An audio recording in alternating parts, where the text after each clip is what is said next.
Chapter 193. While washing the cups, Lu Cheng was waiting for his girlfriend to be moved by his thoughtfulness. He didn't expect to be greeted with such words. For a moment he was confused, wronged, and a little confused. If I were to use you as a tool to vent, then why do I have to endure so much pain every time? If I were to use you as a tool to vent, then why do I have to test your attitude every time before I dare to take a step further?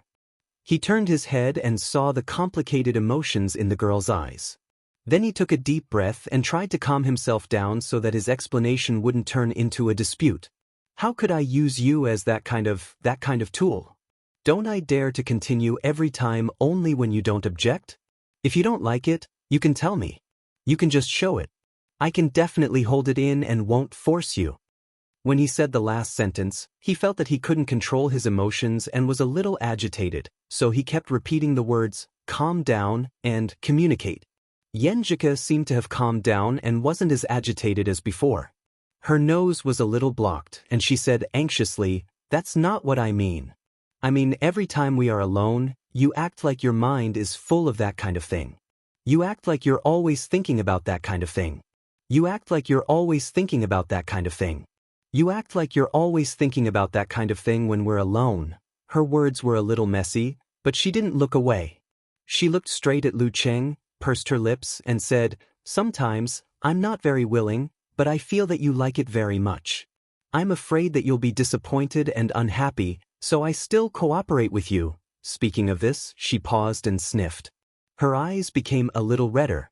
To be honest, Lu Cheng felt a little disappointed and hurt in his heart. But when he heard Yenjika's words, he felt her grievance, her tolerance, and her concession. Immediately, most of the emotions in his heart dissipated. He seriously examined his performance during this time. It seemed, probably, that he always unconsciously let the two of them be filled with hormones when they were alone. He exhaled the turbid breath just now and said, you mean you don't like it every time? You mean I act like I'm only thinking about that kind of thing? You hope that we can do something else when we are alone? If you don't like it, you must show it. Although I'm more attentive in other aspects, I'm not that sensitive in this kind of thing. If you don't say it or don't object, I'll think that you like it very much. As he said this, he felt a little funny and a little bit sentimental because he remembered a sentence by Little Ming. Sometimes a girl's willing is liking, and sometimes not liking, but sometimes their willingness doesn't necessarily mean they don't like it. Yes, not. It.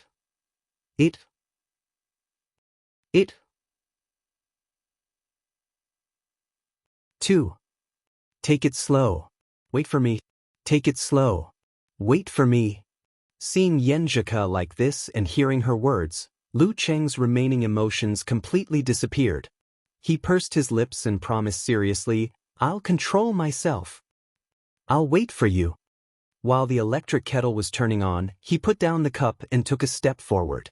He took Yenjika's hand and pulled her into his arms. He didn't kiss her, but just wanted to hold her quietly. Yenjika hugged his back and buried her face in his shoulder. After a while, she said softly, I'm sorry, but I'm sorry. When I was at the ranking event, I was actually very touched and happy to see that you could endure for me. However, you always acted like you were thinking about that kind of thing, which made me a little confused. I thought that since I was on my period, I could take the opportunity to see your reaction. I wanted to see if you were disappointed, depressed, indifferent, or something else. In the end, you already knew and didn't feel disappointed at all. You even tried your best to take care of me and even prepared ginger tea. I feel a little guilty. I feel that I misunderstood you, so I plucked up the courage to tell you my thoughts and communicate with you. Don't let these things hurt our relationship bit by bit. She raised her head. She was a little embarrassed and couldn't bring herself to say it, but she still pursed her lips and looked at Lu Cheng earnestly. Ching, I'm sorry. What I said at the beginning was a little harsh. No, it's not what I really think. It's just that I've thought about a few expressions just now, but I felt that they were either too tactful or too coquettish.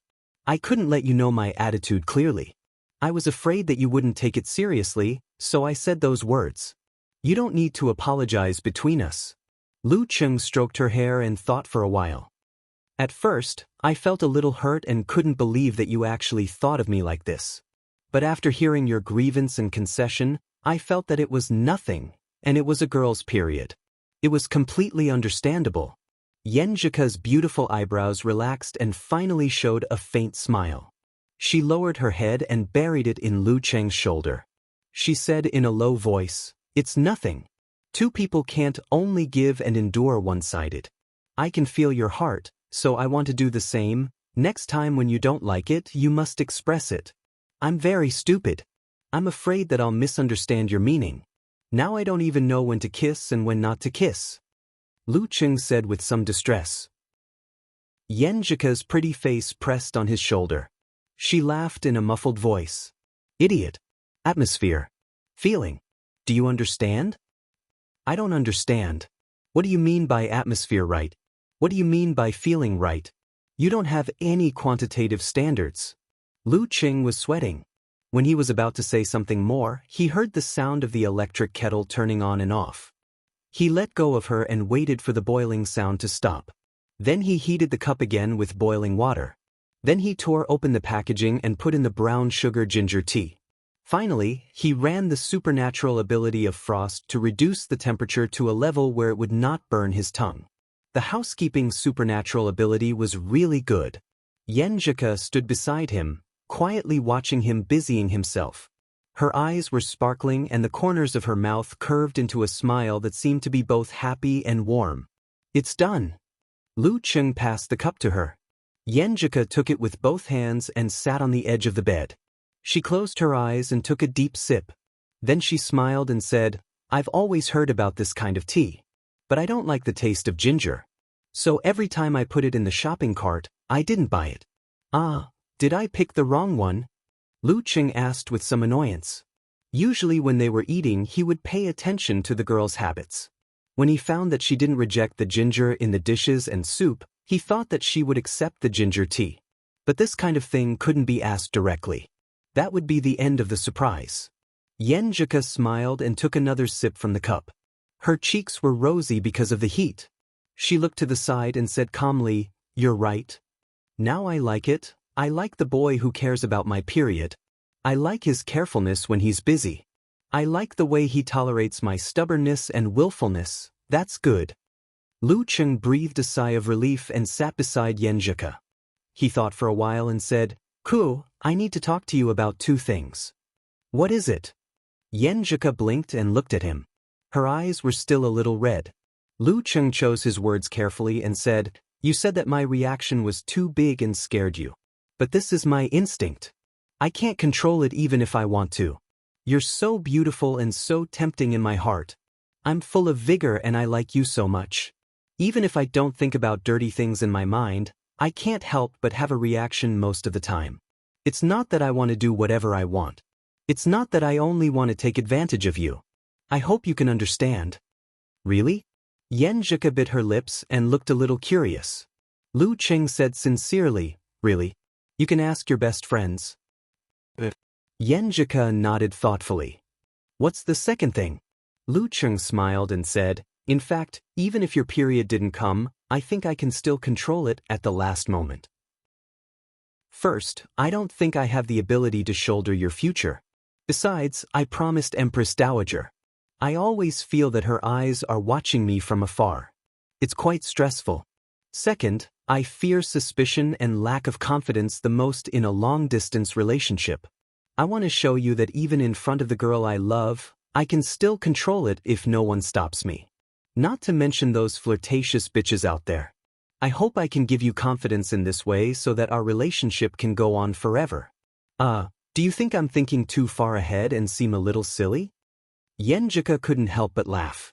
She rolled her eyes and said, "Of course not. I like this silly look of yours. I like that you think too far ahead for our future." She held the cup and slowly finished the brown sugar ginger tea. She exhaled and said, "I feel much better. Do you still want to go out for supper?" Lu Cheng asked. Yenjika pressed her belly with her right hand and thought for a while.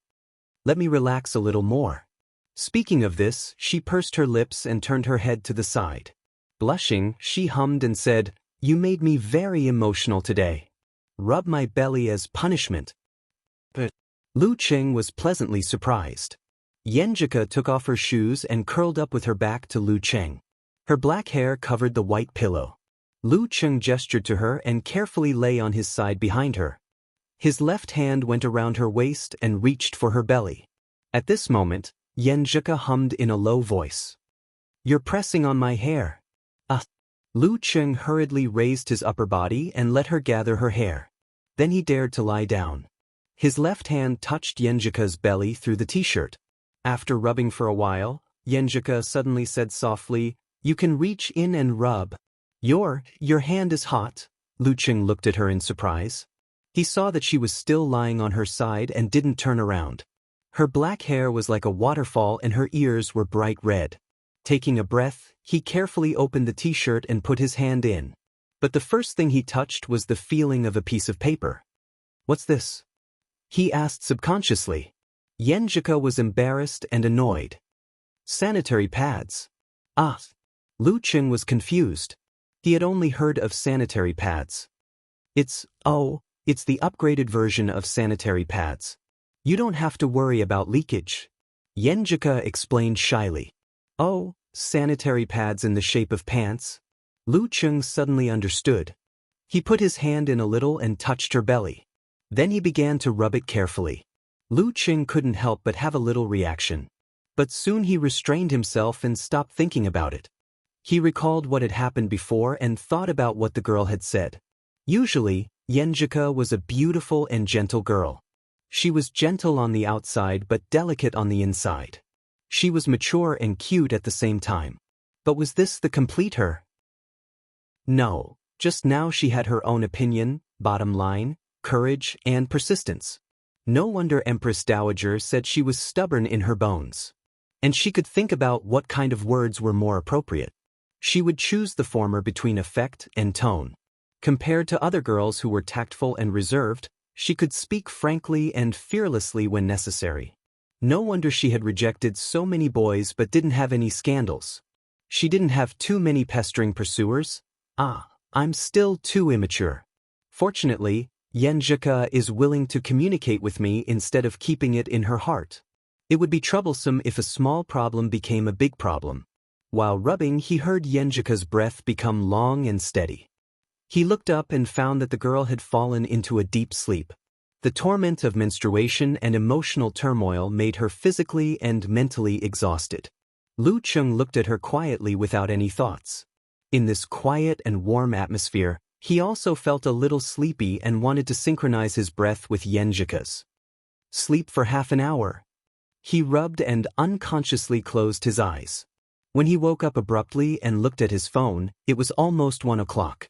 So he forcibly pulled himself out of the warm and fragrant quilt, carefully got off the bed and covered the girl's legs with the quilt again. During this process, he hesitated for a while whether to help Yenjika take off her pants. But he was afraid of being misunderstood, so he restrained himself.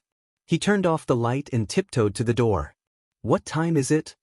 Suddenly, Yenjika, who had lost the warmth on her back, asked in a daze. Lu Cheng stopped and turned back. "It's almost 1 o'clock." Yenjika turned on the bedside lamp and struggled to get up. She sleepily walked to the suitcase and took out a set of pajamas and a bag of things. When she passed by Lu Cheng and entered the bathroom, she lowered her head and said in a low voice, "You can sleep here tonight. You can't sleep if you keep going back and forth. And you can continue to rub my belly. Yes, rub your belly." Lu Cheng looked at her in surprise and saw the girl's face as red as blood. She closed the door of the bathroom with a bang. "Sleep with her?" Lu Cheng was stunned and immediately felt a strong surge of joy.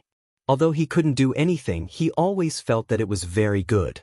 Yenjika changed into her underwear, washed her face and brushed her teeth. She walked out of the bathroom and didn't dare to look at Lu Cheng. "Go wash up. Stinks." Lu Cheng laughed and cleaned himself up after a while. When he returned to the room, Yenjika was lying on her side again with her back to him. Her body was completely buried in the quilt. Her black hair was like a cloud, setting off her small oval face. Under the dim bedside lamp, everything was so warm. Lu Cheng held his breath and came to the bedside. He hesitated for a while whether to take off his pants.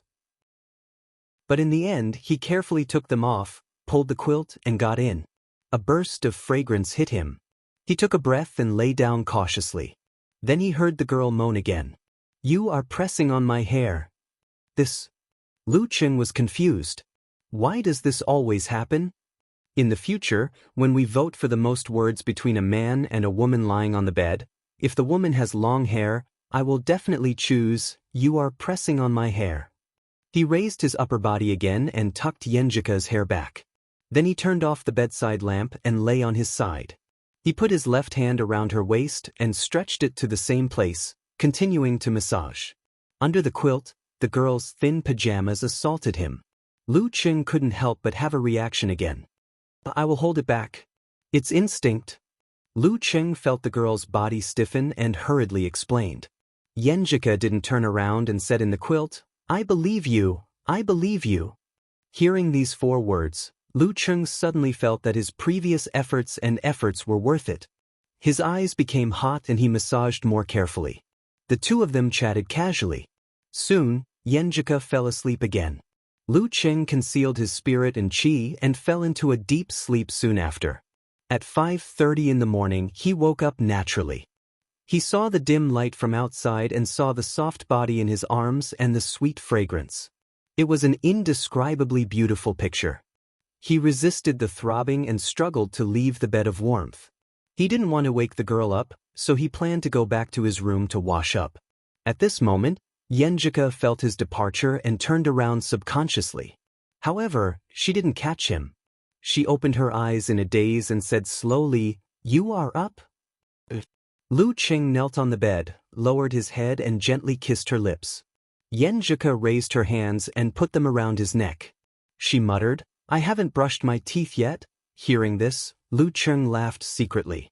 He lowered his head again and kissed her deeply without any lust. After the kiss, Yenjika withdrew her hands and looked at him coquettishly and lazily. "Remember to buy me breakfast when you come back." Lu Cheng agreed with a smile. He put on his clothes and left the room with light steps.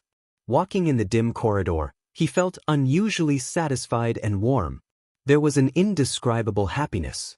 The scene just now seemed to be a scene he had dreamed of for a long time. After marriage, every morning.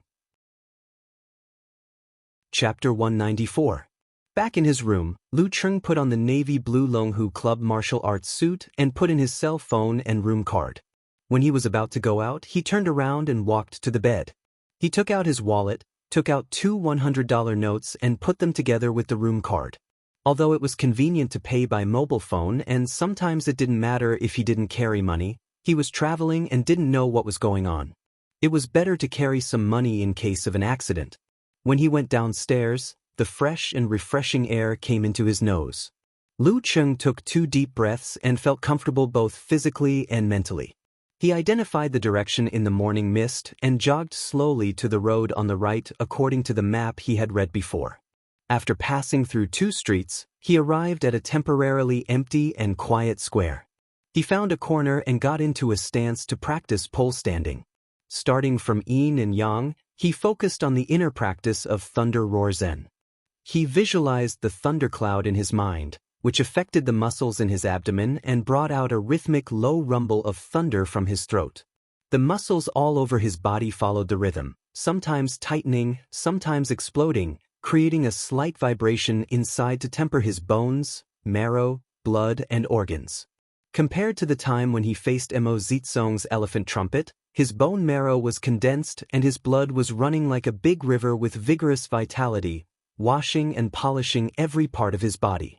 Thump, thump, thump. Lu Cheng slightly controlled his heartbeat, making it sometimes intense and sometimes slow, so as to influence other viscera. Combined with the thunder vibration, they completed the wriggling together. This was the sign that his martial arts had been practiced into his bones and was about to be practiced into his body. At that time, he would reach the peak of body refining and be able to integrate his internal and external forces into one. He would be able to control the muscles and bones that he couldn't control in the past and do all kinds of things that ordinary people found inconceivable. For example, when he reached the Danchi stage, he could cover his ears by himself. He had been training like this for nearly 50 minutes. The bright moon in the sky finally disappeared and the morning sun shone down, illuminating the darkness and dispelling the thin fog. At first, Lu Cheng was the only one in the square, and all was quiet. Later, morning trainers of all ages and ages started to appear one after another. The low rumbling sound of thunder came from Lu Cheng's body, attracting the attention of all the men and women who passed by him. Those who were more experienced changed their expressions slightly, their eyes filled with awe and yearning. Prolonged training was harmful to the body. The sound of blood flowing in Lu Cheng's body gradually slowed down. His wriggling abdomen also gradually stopped. In the beginning, he could only train for 20 minutes. Now, he could train for 48 minutes. It was enough to show the improvement of his body and the strengthening of his bone marrow, blood, and organs. Opening his eyes, he slowly began to practice the training routines, from 24 blizzard strikes, to big and small hand wrap, and then to Thunder Roar Zen, and mainly allocated his time to the latter. Thunder Roar Zen didn't seem to pose any difficulty to him after he started practicing it. But when he started practicing it, Lu Cheng had new feelings and experiences every day. He had unearthed a lot of hidden meanings. Only recently did he feel that he had reached a higher level. However, he underestimated the difficulty of combining Thunder Roar Zen and Frost Force. After more than a month, he barely touched the threshold of the killing move, Severe Warning. Lu Cheng wasn't anxious about this. His body hadn't reached the peak of body refining, so he couldn't rush other things. Moreover, according to his master, Severe Warning was a simplified version of physical invulnerability moves, so it wasn't easy to master. After practicing one round, due to the limited environment and the crowd, he didn't practice his moves. Instead, he stood still and practiced Ice Mirror again. Combined with the inward vision brought by the Jindan, he tried again and again, but the result was no surprise. He failed shamefully every time. But during this process, his eyes, ears, mouth, nose, soul, spirit, and other senses were gradually transforming. At 7:40, he exhaled a mouthful of turbid air, put away his stance, wiped his sweat, and walked back along the road where the street lights were out. He felt full of spirit and vigorous qi and blood, with an inexplicable certainty. His relationship with Yenjika, from the beginning to the end, was too beautiful to be real. It always made him feel insecure, like it was a dream, and when he woke up, everything would be gone. But after the emotional communication last night, he realized that a lot of the beautiful things were exchanged for by Yenjika's obedience, compromise, and tolerance. If it continued without him noticing it, and his behavior didn't change much, it was very likely to develop from quantitative change to qualitative change, and become the source of quarrels, contradictions, and even breakup. Ku's words last night were a little hurtful, but because of this, he remembered it clearly. Every time he thought of it, his heart would tighten and he would shiver. The false veil of pure beauty was removed, and the differences in ideas, thoughts, and habits between a man and a woman began to show. They started to get along, but Lu Cheng didn't feel regret. Instead, he felt more grounded because this way, they would last for a long time. His little fairy was floating in the sky, and one day he would be unable to touch her. When she turned back to Yenjika and fell to the ground, she would be the girl he could live with. If he didn't care about her, if he didn't think about the future, he wouldn't have said that out loud. Lu Cheng walked forward confidently. The insecurity he felt in the past when he was always afraid of losing Yenjika was made up a lot. After walking for a few minutes, he saw rows of breakfast stalls in front of the community. They were steaming and giving off the smell of life. What should I eat? What should I buy for Ku? Lu Cheng looked around and chose a noodle stall first. After a few glances, he ordered a bowl of noodles with zhajiang sauce and a bowl of braised beef noodles. The stall owner had seen a lot of customers with a big appetite. He didn't ask if Lu Cheng was alone or with two people. After a shout, he picked up enough noodles and put them into a big iron pot. While waiting, Lu Cheng found a table at random and sat next to it. Looking at the poor people who had to work overtime during the holidays and watching them pick and choose at the breakfast stalls, he suddenly felt a little more relaxed. Not long after, 2 bowls of noodles were served. Lu Cheng didn't eat in a hurry. He took a picture first and planned to send it to Yenjika later. He would ask her what she wanted to eat. If she didn't wake up or didn't know what to eat, he would make the decision himself. He ate in full swing. He felt that this stall had a lot of ingredients. The stewed beef was very soft, and the sauce was very fragrant. Except for the quality of the noodles, it was good. He finished the 2 bowls of noodles quickly. After asking the stall owner if he could pay with his mobile phone, he had to take out the cash. After that, he strolled around the breakfast stalls leisurely. Sometimes he would eat a bowl of wonton, and sometimes he would eat a tray of soup dumplings. This reminded him of the first few years of primary school and middle school when his father's company was close to bankruptcy. The uncles and aunties in the community lived a hard life. They either went out to work or set up stalls to make a living. Therefore, at that time, there were many breakfast stalls in the community and outside the school. Many of them were acquaintances. However, he didn't have a big appetite back then. He couldn't eat one stall after another like now. Wang Su, on the other hand, grew up early and had a strong body. He had to eat 3 or 4 stalls every day to be full. His family was even more poor than his own. Sometimes he would ask for credit, but he never said that he wouldn't pay back. Even after he entered the society, he didn't eat and drink for free. Because of this little bit of behavior, he always thought that his nature was not bad. When he was almost done, Lu Cheng sent a picture of the food to Yenjika on QQ and recommended the breakfast that he identified as clean and good. After waiting for a few minutes, he didn't get a reply from Yenjika. He put away his phone and went back to his stall.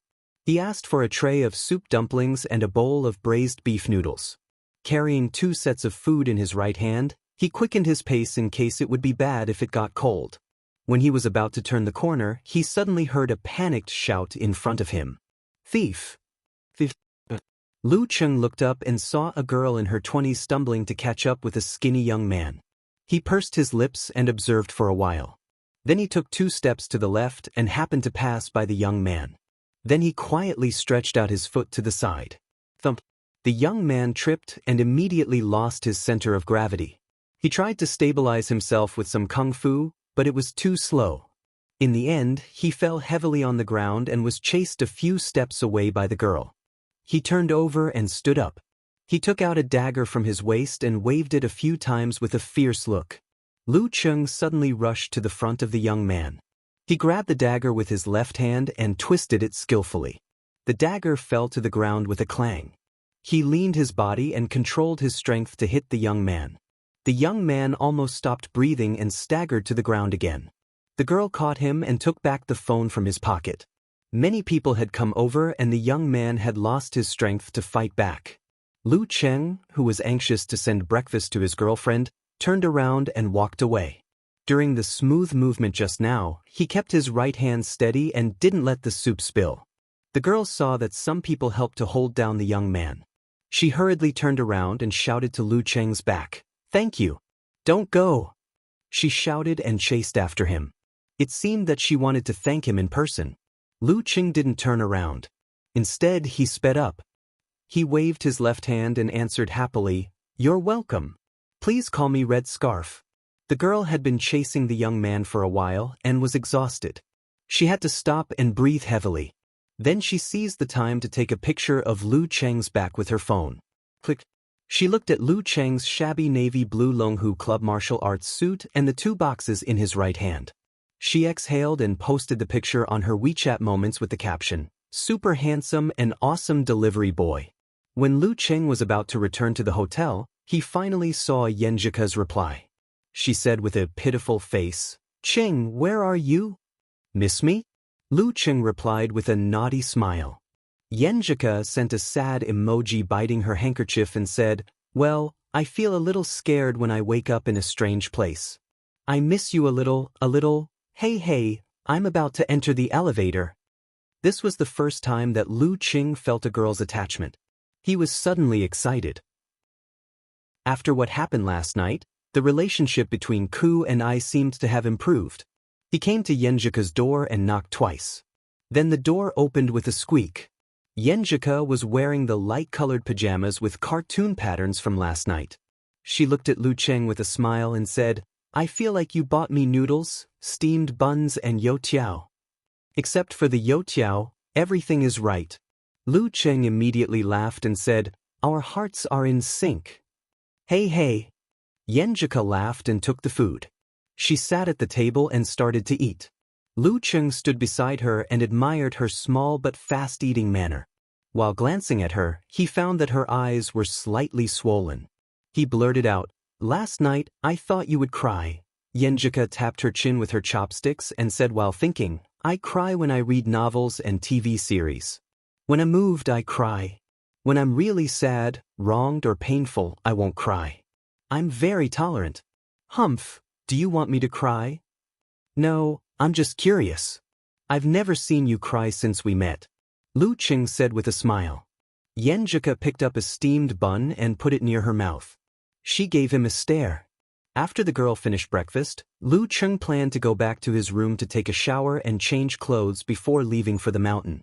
He had just walked a few steps out of the door when he suddenly heard Yenjika call softly, Cheng, Lu Cheng looked back and saw the girl leaning against the door with half of her head.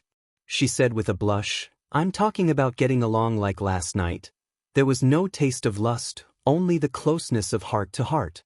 I like it too, Lu Cheng said with a sincere smile. At this time, he suddenly thought of Yenjika's words last night. Sometimes she is not very willing to be intimate. So sometimes, is she very willing to be intimate? Alas, a girl's mind is really hard to understand. They smiled at each other and went back to their rooms. Lu Cheng was about to take a shower when he heard his phone ring. He picked it up and saw that it was Casanova, Little Ming. Talker, why are you calling me so early in the morning instead of whispering sweet nothings to your girlfriend? Lu Cheng said sarcastically. Kai Zhongming snorted and said, When are you going back to Songqing? My wife thinks that you are a very good friend. You have taken good care of me, helped me quit smoking, and more or less quit drinking. Now that I have a new goal and motivation, she wants to treat you to a meal and thank you. Yes, these are her original words. How can I think the same? I'm clearly the one who's teaching you. I'm the one who's acting as your emotional consultant and making you mature. Damn, you're quite a tsundere. Lu Cheng almost burst out laughing, but he still said emotionally, We are good friends, right? It is really a lucky thing to meet a good friend who can help each other. Kai Zhongming was silent for a while and said, Ching, did you hit your head? Are you possessed by someone's spirit?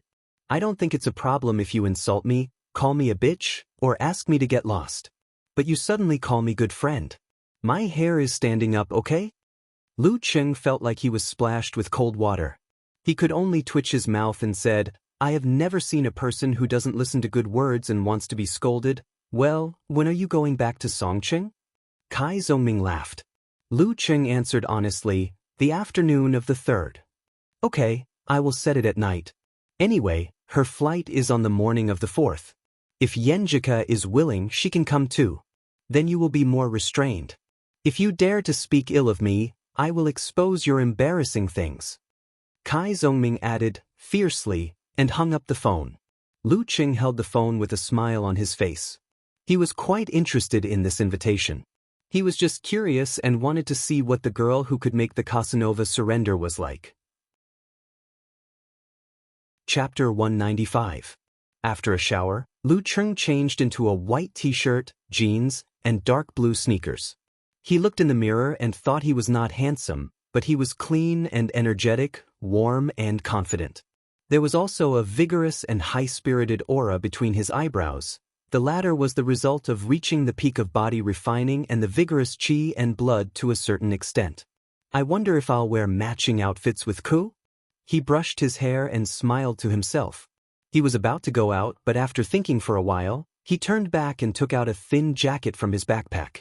Although he was full of vigor and wasn't afraid of the temperature difference on the mountain, it was a burden to carry a jacket. However, Ku was in the middle of her period. She was weak and cold. When they reached the glass bridge, she might feel cold in the strong wind blowing through the canyon. At that time, this jacket would come in handy. Well, it's better to be prepared for anything. Knock knock knock. He knocked on the girl's door. It didn't take long for Yenjika to pull open the door. Wait for a while. She seemed to feel that this was against her principle of not letting people wait, so she added, "I don't look good. I have to do something to my face." It was her first trip with her boyfriend, so there must be something like taking photos. She couldn't be careless. Okay. Lu Cheng walked in with a smile and stood at the door of the bathroom. He watched her apply the cream on her face and found that her face was indeed pale because of blood loss. "What are you looking at? Go sit in the room," Yenjika said coquettishly. "I've never seen it before. I always feel that it's a very complicated and magical skill," Lu Cheng said with a smile. He never paid attention to whether his mother would apply cream or not. Isn't that a little unfilial? Yenjika pinned her hair to one side with a hairpin, which looked very cute. She glanced at her boyfriend and said, "I only know a little. Every time my mother taught me, I didn't pay much attention. It's hard to give up on a natural beauty," Lu Cheng said half jokingly and half sincerely. Yenjika smiled and showed her dimples. She didn't say anything but felt a little proud. She seemed to feel that her boyfriend's praise came from the heart. Only then did Lu Cheng notice that his girlfriend was also wearing a white t-shirt and jeans, but she was wearing white sneakers. The letters on her t-shirt had also changed from yesterday's letters to today's black pattern. "We're going to wear couple outfits," he said in surprise. This was exactly what he had expected. Was this what it meant to have a tacit understanding of each other? "I noticed it a long time ago. You didn't realize it until we opened the door," Yenjika replied in a light tone. She didn't want to continue the topic of matching outfits. "Didn't I care about your complexion first?" Lu Cheng ridiculed but said with a smile, "You deserve to be a detective. Your observation skills are really good." "Of course." Yenjika raised her chin. Now that he had a sense of security, Lu Cheng was less cautious and said whatever came to his mind. "Ku, you seem to have a lot of white t-shirts. They were all about the same. Wouldn't it be too monotonous?" "Yes," Yenjika said casually. "Different styles, different patterns, and different patterns. It's very complicated." Lu Cheng could only answer in this way. At this time, Yenjika's face was almost done. Her lips were pink and tender, which made her complexion look better. Lu Cheng wanted to kiss her, but he controlled himself with difficulty. "Complicated?" Yenjika turned her head and chuckled. "You'll know how complicated a girl's clothes are in the future. By the way, I read a post about this before. It said that the leggings, which are all the same in the eyes of boys, are actually divided into thick ones, thin ones, flannel ones, non-flannel ones, non-revealing ones, half-revealing ones, and combinations of them at will." Just thinking about it gave Lu Cheng a headache. But he liked Yenjika's, "I'll wait for you in the future." It sounded like they would be together forever. Yenjika pursed her lips and nodded solemnly. "That's it." Then she joked, "That's why I said that most of you boys live too coarse a life. Hello, coarse man." For a moment, Lu Cheng was speechless. After thinking about it carefully, it seemed to be true. He could only watch his girlfriend put on her coat, carry her backpack, and get ready to go out. "Ku, I got a call from Talker earlier. He said that his girlfriend is very grateful for the encouragement I gave her boyfriend. She wants to treat us to dinner on the 3rd of the month to thank me in person." Lu Cheng brought up the matter as they approached the elevator. Yenjika looked up and said, "Okay, I'm quite curious about what his girlfriend is like." Kai Zongming was a member of the martial arts special training team. She was no stranger to him. And her boyfriend often talked about this good friend of his and told her all the embarrassing things about him. Of course, Lu Cheng would never mention that his girlfriend had been guided by Little Ming. This was a secret that he would never mention until both of them had white hair and reminisced about the past. Out of the door, they went to Yangtai Tourism Center and bought tickets. Then they took a special bus to Mount Mafeng. Along the road, they climbed step by step.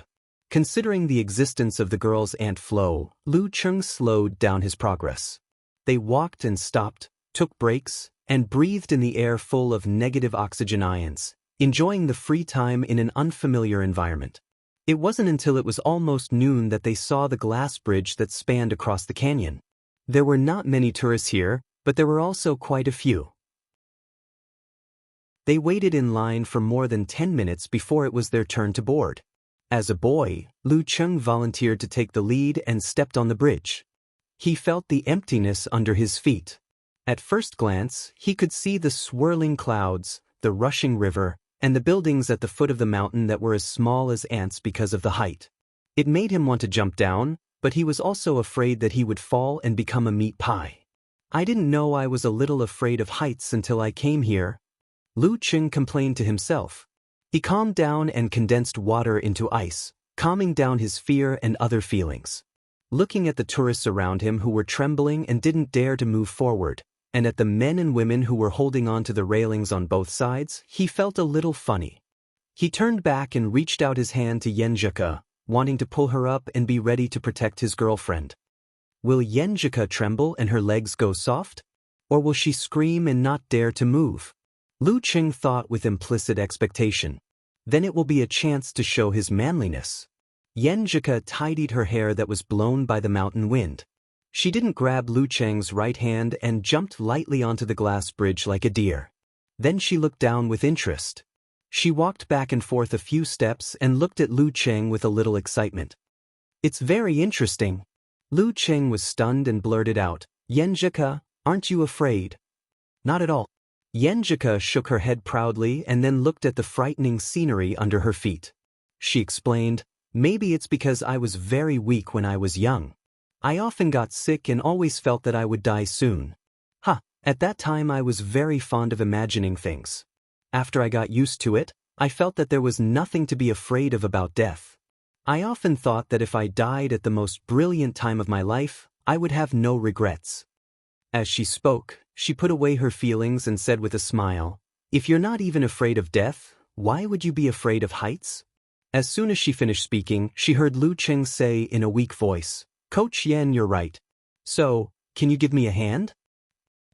Yenjika looked up and saw Lu Cheng holding on to the railing beside him. His legs were weak and his body was trembling. No way? Cheng is so afraid of heights? Yenjika resisted the urge to burst into laughter. When she was about to walk over and reach out her hand, she saw Lu Cheng suddenly stand up straight and smile as usual. I'm kidding. Seeing Yenjika's fearless side, he felt that this girl was very cute and pitied her. He wanted to use this to dissolve the atmosphere just now.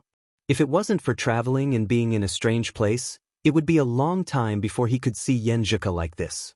Of course, he was a little afraid of heights. Yenjika finally couldn't help laughing. She covered her mouth and laughed for a while. In the end, she felt relaxed and her eyes twinkled.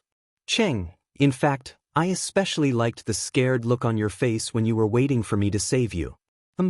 This will give this hero a sense of accomplishment. Lu Cheng hurriedly crossed his arms and pretended to be a good man who was being teased. He shivered and said, Then come and save me quickly. Yenjika laughed so hard that she crouched down with her hands on her belly, so as not to lose her image. After a cheerful flirting, they walked to the center of the glass bridge and asked a kind passerby to take some photos of each other cuddling in the blue sky and white clouds. Sniff. This was the first time they took a photo together alone. In the afternoon, Lu Cheng had no choice but to follow the strategy he had prepared and choose a scenic restaurant that wasn't so bad. After lunch, the two of them held hands and embarked on their journey again in a happy and relaxed mood. They went to the temple to burn incense and visited other people's settlements in the mountains. Although they didn't see anything interesting, it was the most interesting thing for the two of them to do when they were together. At 5 o'clock, they returned to the tourist line on time. They took a bus back to Yangtai City and found the Yangtai fish, shrimp, and crab restaurant. It's not the crab season now, but they are famous for their crabs. Let's order 2. Yenjika looked at the menu. Lu Cheng said in surprise, but you can't eat crabs. How do you know? Yenjika looked at her boyfriend with a cute face. When I was searching for brown sugar ginger tea, I saw that girls can't eat cold food during their period. For example, crabs. Lu Cheng explained. Yenjika curved her eyebrows and turned her head slightly to the side. Here's what I ordered for you. After a while, the steamed crabs were served, together with the secret soy sauce. Lu Cheng ate the crabs in pieces before. Facing the whole thing, he was a little at a loss and didn't know where to start. Let me do it. Yenjika smiled and took the crab. She skillfully peeled the shell and cleaned the insides. Even the big crab legs were sucked out by her. You are so skillful. Looking at her concentrating, Lu Cheng felt sweet and couldn't help but sigh. People in Jiangnan like to eat crabs. I've been used to it since I was a child. Yenjika smiled and pushed the plate of crabs to Lu Cheng. Lu Cheng picked up a piece and dipped it in the soy sauce. He felt it was delicious and immediately praised, "Good, it's delicious." The food with love was better than usual. As soon as he finished speaking, Yenjika suddenly put on a serious face. Wrong answer, 0 points. Ah! Lu Cheng was confused. Yenjika snorted and showed her dimples. You should say that you peeled it well. That's the right answer. Chapter 196. Ah! Lu Cheng was confused. He didn't expect that the words shameless and insatiable would be followed by behave yourself and give me the things. Wasn't this contrast a little too big? Wait, what did the last 2 words mean? He suddenly realized and was so happy that he didn't know what to do. Okay. Did Yenjika agree to sleep with him tonight? Although it was just sleeping together in a simple sense, just this alone was a huge improvement in their relationship. Just this alone was a very beautiful thing that he longed for. Lu Cheng wasn't stupid enough to ask her why she suddenly changed her mind. He could guess that Yenjika would be so angry that she would go back on her words and kick him out of the room. I can do it, but I can't say it, he said to himself. Then he happily turned around and ran to his room. Clang. Hearing the sound of the door closing, Yenjika, who seemed to have exhausted all her strength from the previous words, raised her hand and touched her face, which was as red as blood. She murmured to herself, "Why did I agree with him? Humph, he can't do anything anyway." Lu Cheng ran all the way to his room and took out a change of clothes and martial arts suit for tomorrow morning's training from his backpack. At this moment, an idea flashed through his mind. He paused and thought for a few seconds. Then he put everything back into his backpack, including the dirty clothes he changed into a specially prepared bag. As long as I behave well tonight, I can sleep with her tomorrow night. Why not take all my things and save me the trouble of running back and forth? Besides, I can save a few hundred yuan by checking out of this room in advance tomorrow. As for whether he could behave well tonight, Lu Cheng was confident in himself. She was in her menstrual period. Her stomach hurt and her body was cold. How could he think of taking advantage of her? Was he still human? He looked around the room to make sure he didn't miss anything.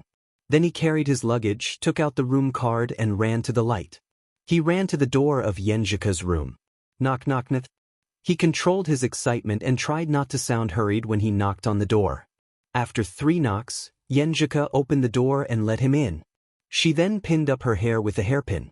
It was as if she had become younger by a few years and had returned to the time when she was in junior high. Yenjika's eyes swept over Lu Cheng's backpack. She opened her mouth slightly and followed his line of sight. Then she lowered her head and rushed into the bathroom without saying anything. Lu Cheng snickered, vaguely feeling that he could grasp the girl's current thoughts. She must be saying that men were indeed insatiable.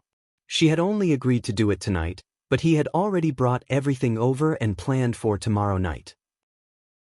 Since Yenjika had locked the door of the bathroom, Lu Cheng couldn't enjoy the sight of her removing her makeup. He had no choice but to put his backpack side by side with her suitcase. He sat on the edge of the bed and waited patiently with an unconcealable smile on his face. He even forgot to play with his phone and browse the forum. After a while, the sound of the shower came from the bathroom.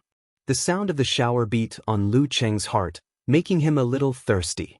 He unscrewed a bottle of mineral water and gulped it down.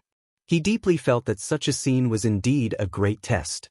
He clearly knew that he shouldn't do anything, but he still couldn't help but let his imagination run wild. Well, didn't they say that one couldn't take a shower during menstruation? It was only now that he began to have doubts. He was at a loss about the inconsistency between the knowledge he received and reality. I should consult my life mentor, Coach Yen, later. After a while, the sound of the shower stopped. Lu Cheng hurriedly sat up straight to show that he wasn't thinking nonsense. The door of the bathroom was opened.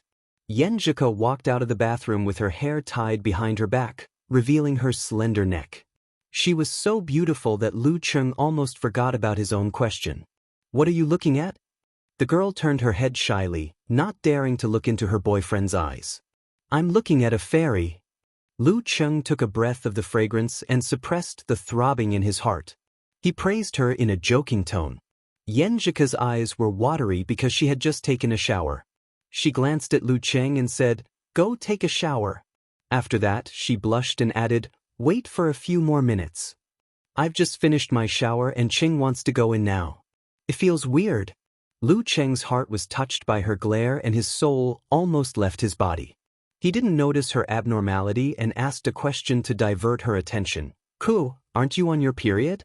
How can you take a shower?" "Why can't I?" Yenjika looked at him strangely. "I usually take a shower after a day and a half or two with the heaviest volume. After that, I take a shower every other day. I just don't wash my hair. Otherwise, I always feel like I have a bloody smell."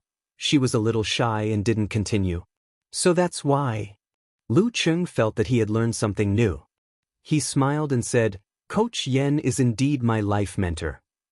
His words amused Yenjika and made the girl tremble with excitement. "Then you have to learn well." "There are still many things to learn." After chatting for a few minutes, Lu Cheng got permission to take a change of clothes into the bathroom. He smelled the remaining warmth of the fragrance. He swallowed his saliva and suppressed his restlessness. He quickly brushed his teeth and took a shower. When he was about to finish, he hesitated. "Should I go out in my boxers or put on my jeans again?" Lu Cheng was a little shy because he had never experienced such a scene before. Finally, he dressed neatly and opened the door. The light outside was dim. Yenjika was lying on her side facing the direction of the bathroom. Her whole body was buried in the quilt, leaving only her fair and delicate oval face and her long black hair outside. She was staring at Lu Cheng silently with her big clear eyes, which were staring at the approaching Lu Cheng. "You don't have pajamas?" Suddenly, Yenjika blinked and asked, as if she had discovered a great secret. Lu Cheng smiled and said, "Boys are not so particular. I don't wear pajamas." When it was cold, he would wear cotton sweaters and cotton pants. When it was normal, he would be shirtless with a pair of boxers. Why would he need pajamas? It's so troublesome to change. "It's not like I have to see anyone. You are indeed a rough man." Yenjika chuckled and didn't care much about the difference in living habits. She planned to pick 2 sets of pajamas for Cheng to cultivate this habit. If he really didn't like it, then forget it. It's not a big deal. When 2 people get along with each other, many ideas and habits will be different. Just focus on the main ones and don't change the minor ones. It will only make the other feel restrained. This was Yenjika's own opinion. She summed it up according to the books she had read. She didn't know whether it was right or not. Lu Cheng smiled and admitted that he was a rough man. When he was about to take off his jeans and get into bed, he saw Yenjika was still looking at him with her beautiful eyes full of curiosity. "Damn, I've never taken off my pants in front of a girl before, especially when I'm only wearing a pair of boxers inside." Even with Lu Cheng's current thick skin, he felt a little uncomfortable. He coughed twice and signaled his girlfriend to leave. Yenjika blinked her eyes. She didn't know what he was coughing for and didn't want to avoid it at all. She was like a curious baby. "Forget it, it's not me who suffers losses." Lu Cheng took a breath and unbuckled his belt and took off his pants, leaving only his boxers on. Yenjika's fair and tender face blushed, but there was a smile at the corner of her mouth. She pointed out in a delicate voice, "Cheng, you have so much hair on your legs." She had noticed it when she applied ointment for Lu Cheng. Today she saw it in the most direct way. "It's okay." Lu Cheng didn't take off the dark t-shirt he had specially put on. He used it as pajamas in case the girl was embarrassed. "Some guys have much more hair on their legs than me. It's like wearing a pair of woolen pants." He was talking about old Chiu and Chiu Zhigao, but there was no need to mention such a physical thing. Woolen pants?" Yenjika was stunned and then chuckled. "That's a good word, a good word." Lu Cheng shamelessly jumped to the bed with bare legs. He pulled the quilt, got in and leaned on the girl. Take off your hairy legs. Yenjika scolded him and asked him to lie down. She put her little feet on his legs and put her hands under his t-shirt on his stomach. The cold and smooth touch made Lu Cheng restless. Plus, it was the girl who took the initiative. He swallowed hard and said, "Ku, what are you doing?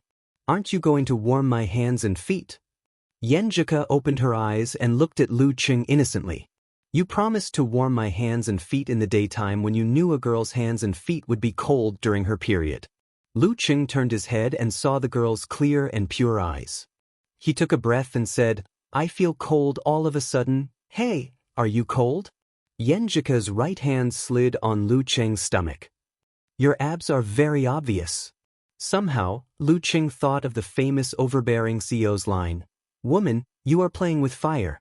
Ku, I will have a reaction if you do this." He exhaled and reminded Yenjika, in case she accidentally touched the symbol and misunderstood him. Yenjika was shocked and withdrew her hands and feet. She looked at Lu Cheng timidly and said, "You will have a reaction like this?" "Well, I have a lot of qi in blood." Lu Cheng found an excuse casually. "You can put your hands on me. I can hold it." "Oh." Yenjika was more careful this time. She didn't dare to move her hands and feet. Lu Cheng was breathing in her fragrance to ease the reaction of his body. Suddenly, he heard the girl ask, "Cheng, did you help catch a thief this morning?" "Yeah, how did you know?" Lu Cheng turned his head in surprise. Yenjika said with a smile, "The news is out." After that, she withdrew her right hand and took out the phone under the pillow. She unlocked the screen and handed it to Lu Cheng. "When you were taking a shower just now, I browsed the portal website and found a funny news in the local news section. I clicked on it. Hey, isn't this Cheng?" Lu Cheng took the girl's phone with great interest. When he took a closer look, he saw his back and the title was, "Deliverman helped out and a white-collar girl caught a thief." "Deliverman?" Lu Cheng blurted out. "When did I become a deliverman? Do I look like a deliverman? Have you ever seen a deliverman of professional ninth pin?" Chapter 197. Lu Cheng skimmed through the news and found that it had basically reconstructed what had happened, except that he was described as a delivery boy. Since it was a local news, there were only a few comments, and most of them were IP fans. Which delivery boy is so awesome? A part-time martial arts disciple? I don't think so. Their delivery boys all have uniforms and logos. This one must be an employee of the restaurant. Beside him, Yenjika buried half of her face in the pillow and punched the bed with her right fist. She said with a muffled laugh, "Delivery boy. Delivery boy. Delivery boy." Lu Cheng was both amused and helpless. Recalling that he was bringing breakfast for her, he exhaled and said, "That's right, the delivery boy that belongs exclusively to you." Yenjika's laughter suddenly became softer and stopped. She raised her head and looked at her boyfriend with misty eyes. Her lips opened and closed as she repeated Lu Cheng's words silently. "My exclusive delivery boy." Her eyes lit up little by little, like the dreamy starry sky at night. She looked at Lu Cheng, wanting to say something but feeling shy. All of a sudden, Lu Cheng felt that the sound of the cars on the road and the voices of the pedestrians on the street were all taken away. The surroundings became unusually quiet. It was as if the only thing left in the whole world was the beautiful Yenjika in front of him and her bright eyes. Without the girl's reminder, he suddenly understood what it meant to have the right feeling and atmosphere. He turned to lie on his side, propped up his arms, and moved his head closer little by little. Yenjika's eyelashes fluttered a few times, and she slowly closed her eyes. Lu Cheng leaned forward and put his arms around her. He breathed in the girl's breath. At this moment, Yenjika opened her eyes and unconsciously said in a low voice, "You're pressing on my hair." This sentence was like a magic spell. Lu Cheng immediately raised his arms and changed his posture. Then he froze on the spot. In an instant, all the atmosphere and feelings were completely dispelled. All the sounds outside returned, and the peaceful and dreamy world fell back into the mortal world again. Lu Cheng and Yenjika looked at each other blankly at first, and then laughed at the same time. They couldn't help but laugh at how their romance was ruined in such a strange way. Of course, Lu Cheng's laughter also had a touch of bitterness. The good feeling and atmosphere just now was gone after you're pressing on my hair. Was this the legendary laughingstock? The girl laughed for a long time. Her cheeks were rosy and cute. Lu Cheng could only look at her helplessly, waiting for her to stop. After a while, she finally calmed down. She pursed her lips and looked at Lu Cheng. I don't laugh that much, huh? As she spoke, she laughed again. She felt that the scene just now was especially funny. Lu Cheng lay back down and pulled his girlfriend's right hand over, placing it on his stomach to warm it up. Yenjika moved closer to him and curled up next to him. Blinking her eyes, she asked, Cheng, what were you like before? When you were in middle school and elementary school? She suddenly felt that she really wanted to know more about Lu Cheng. Lu Cheng recalled for a moment and said with a smile, when I was in primary school, I was very short. When I was in 6th grade, I was still called square root 2. However, ever since I started middle school, I grew taller and taller every year. In less than 3 years, I was over 1.7 meters tall. In high school, I didn't grow much, at most 1 or 2 centimeters. However, recently when I trained my body, I seemed to have developed a second time, and I grew taller again. He hadn't measured himself for a few months, so he could only guess based on his feelings. When you were in elementary school, you must have been easy to bully. Yenjika seemed to be imagining Lu Cheng, with an inexplicable smile on her face. Lu Cheng couldn't help but laugh. How is that possible? No one bullied me at that time. Yenjika's eyebrows and eyes were full of smiles. She gently bit her lower lip and said, Cheng, let me tell you a secret. What is it? Lu Cheng was excited to hear that it was a girl's secret. Yenjika pursed her lips, lowered her eyebrows and smiled faintly. When I was in 5th grade, I beat a boy until he cried. Cried before? Lu Cheng asked word by word. He couldn't believe that his delicate and gentle girlfriend had done such a feat. Yenjika's dimples were bright. She pouted and said, He sat behind me and always bullied me. He poked my back with the cap of his pen and tied my hair. In short, he was very annoying. I told him very formally that if you do this again, I will tell the teacher. In the end, he scolded me for only knowing how to snitch and being a tattletale. I got angry and said, Fine, I won't tell the teacher. If you do this again, I will beat you up. He tried to teach you a lesson? Lu Cheng asked with a smile. Yenjika smiled and raised her head. Of course, although I was still very sick at that time, I had been practicing martial arts with my uncle for a year or 2. I knew some fancy moves. I punched him in the stomach and he cried. I was so scared that I thought I had seriously injured him, and then? Lu Cheng asked, playing along. He deeply suspected that the guy who was beaten to tears liked his girlfriend. In elementary and middle school, many boys liked his girlfriend by bullying her. It was very awkward. When he cried, someone went to the head teacher and I was scolded. But fortunately, I took the opportunity to ask for a change of seat. Since then, he would avoid me whenever he saw me. Yenjika smiled embarrassedly. I was proud of this for a long time, Lu Cheng said thoughtfully. When he graduated from elementary school, did he also come to you to write a student record with you? How do you know? Yenjika widened her eyes and asked in surprise. Don't I know? Lu Cheng smiled. It's obvious. Yenjika rolled her eyes at him and continued. He did come to me and ask me to write our school records. At that time, I thought it was a chivalrous way of turning hostility into friendship. Later, we went to different junior high schools, so we didn't see each other often. In the 3rd year of junior high school, he came to me like a gangster and confessed his love to me, but I coldly rejected him. Hi, you deserve it. Lu Cheng expressed his satisfaction in a concise and comprehensive manner. Yenjika withdrew her right hand from Lu Cheng's stomach and held his arm.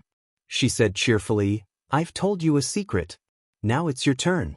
Cheng, you said you had a crush on me since high school. Thinking of this, she couldn't help but smile. She paused and said, What about junior high school? What about elementary school? Did you like any girl? Or did any girl like you? Lu Cheng answered without hesitation. He sighed and said, At that time, I was very ignorant and focused all my attention on studying. Moreover, in the early days I was thin and small, so no one was interested in me. Later on, the atmosphere in junior high school became bad, and the female students were proud of knowing gangsters. I didn't interact much with them. I want to see thin and small Cheng. Yenjika pretended to be pitiful. Do you have old photo albums at home? Yes, there are nude photos of me taking a shower when I was 2 or 3 years old. Speaking of this, Lu Cheng couldn't help laughing. Yenjika's eyes lit up. Show them to me when you come back to Xioshan during summer vacation. Do you have photos of your childhood? Lu Cheng also wanted to see Ku when she was a little girl. Quite a lot. My dad took a photo of me as a souvenir. There are dozens of albums. Yenjika smiled sweetly as she recalled the past. They talked about the past, exchanged secrets, and talked about their hearts. Sometimes they were excited, sometimes they were warm. Unknowingly, the night turned dark and it was 10:30. It's time to sleep. Yenjika looked at the phone screen and said with a little reluctance. Lu Cheng was also immersed in the wonderful feeling of talking about everything. He wanted to continue rambling, but he still nodded with great perseverance and restraint. Let's sleep. At this time, Yenjika's eyes moved. She bit her lower lip and lowered her eyes with both happiness and shyness. Cheng, I really like our interaction just now. I really like it. She said the important words twice. She felt that this was the way she wanted to get along. It didn't have to be intimate. It was also good to hug and talk. I like it too. Lu Cheng looked back at her with a smile. After that, he was afraid that Yenjika would reject intimacy, so he worriedly added another sentence to express his thoughts. But, Ku, I think it's not complete if we only have this. Yenjika understood what he meant. She blushed and said in a slightly coquettish tone, Cheng, turn around. Turn around, please. Lu Cheng didn't understand and turned around. Then he heard her shyly and timidly say, I just said not to think about that every time. I didn't say we can't. Her voice gradually lowered until it couldn't be heard. Lu Cheng was delighted and turned around abruptly. He found that Yenjika was also facing away from him. Her head was buried in the pillow. Her ears were red and crystal cute. At this time, Lu Cheng's heart was only warm and touched, without any color of lust. He turned off the bedside lamp and approached the girl. His right hand passed between the warm bed and her soft waist, completing the hug with his left hand.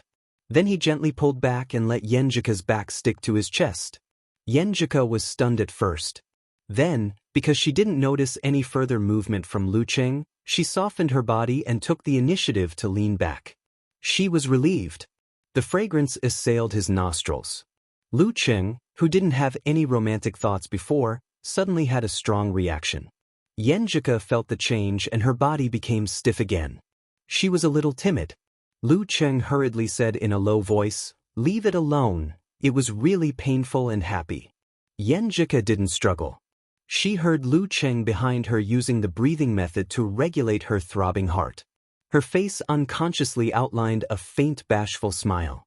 She thought to herself, Cheng, there's something I'm embarrassed to say just now. Sometimes I also like the intimacy between us. I like the way you are full of desire for me. She took a breath and leaned her back a little closer to Lu Cheng's chest. Feeling the warm contact, she smiled like a flower and said, Cheng, good nights. Chapter 198. Dragging her suitcase, Yenjika opened the door of her small dormitory and saw that Li Liantong was already back, typing furiously on the keyboard. Are Ruru and Cabbage not back yet? She asked casually. Li Liantong stopped typing and looked over. They are stuck in the old campus. Students returning to school after the holidays were piled up on this day, and the school buses were not enough. That's true. Yenjika chuckled. Ruru might as well skip another day of class. The May Day holiday was on Wednesday, Thursday, and Friday.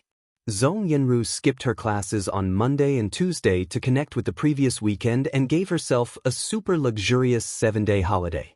Li Liantong supported her cheek with one hand and watched Yenjika open her suitcase and busy packing.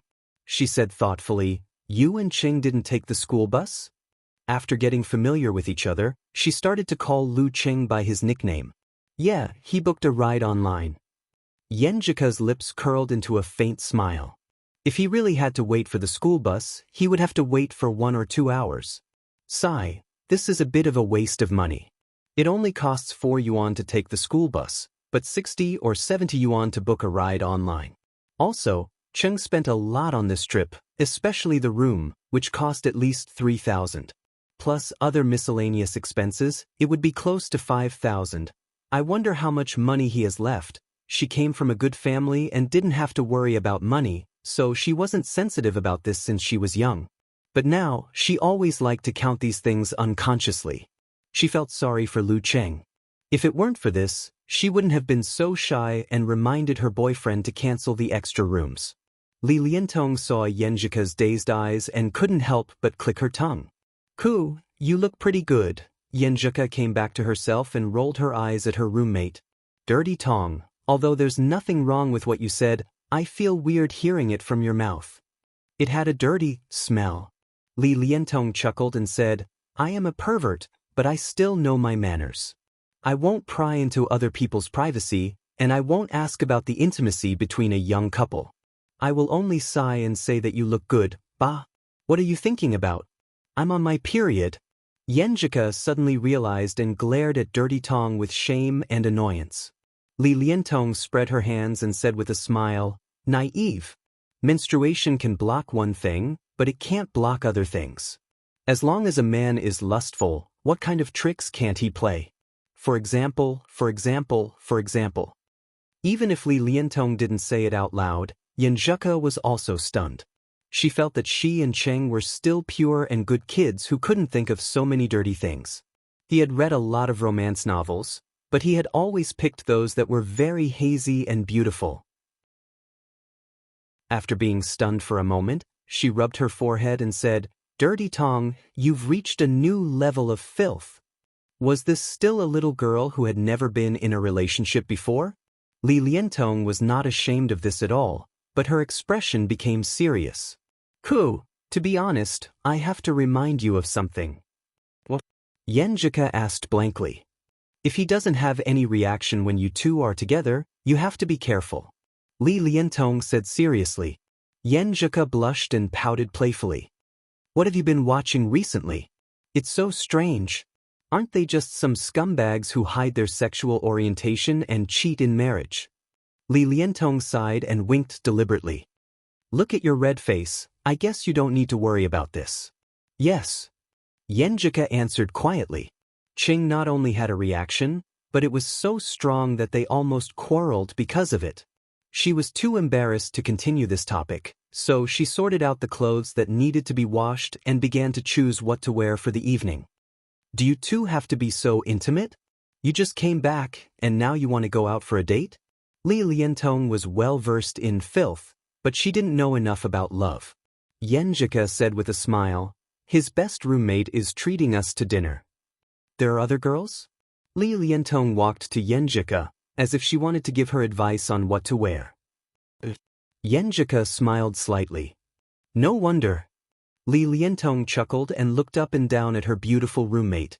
She suddenly sighed. Your collarbone is so beautiful. I'm so envious. I like your delicate collarbone. Your preferences are a bit strange." Yenjika heard Dirty Tong mention this several times, but she couldn't help but feel strange every time. Li Liantong smiled. "What's so strange about it? What's wrong with collarbone? In this world, there are people who are obsessed with hands, feet, legs, long hair, short hair, flat chest. It's normal that everyone is cute in some way. Then what kind of obsession am I?" Yenjika suddenly thought of this question when she heard Dirty Tong's words. She thought about it carefully and felt that she didn't have any preferences. If she had to say, she would probably be obsessed with idiots. Silly Cheng. She couldn't help but smile as she thought of something else. What kind of obsession does Cheng have? Little fairy? After washing and drying the clothes, Lu Cheng tidied himself up and made a final confirmation with Little Ming. According to the time, he left a little earlier and waited outside the 3rd building. Not long after, he saw his girlfriend coming out with a bag. Yenjika was wearing a white t-shirt and black knee-length culottes. Her legs were white and straight, and she wore light-colored sneakers. She looked simple yet not simple, beautiful yet youthful. She had also applied something on her face, which made her look really radiant and beautiful. You don't have to be so formal, right? Lu Cheng was half stunned and half confused. Ka had never dressed up so seriously on a date with him except for the first time. Yenjika's dimples appeared.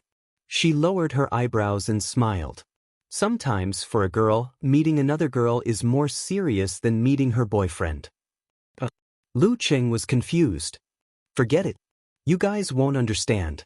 Yenjika held his arm with one hand and said with a smile, "Let's go." At this time, they didn't need to wait in line to get to the old campus, so they didn't book a taxi online. They arrived at Songqing in the usual way and went to Taoran restaurant near the school. The environment here was elegant. There were all kinds of porcelain and books, which separated the tables from each other. Not only did it ensure privacy, but it also showed style.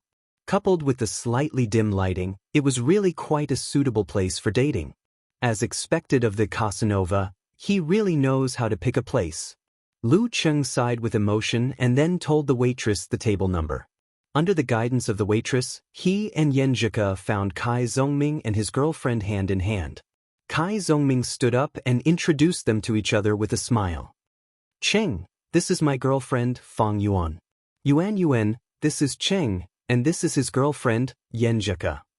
Lu Cheng and Yenjika nodded to the girl who stood up after Kai Zongming. "Nice to meet you." Fang Yuan was a girl of medium height with an average appearance.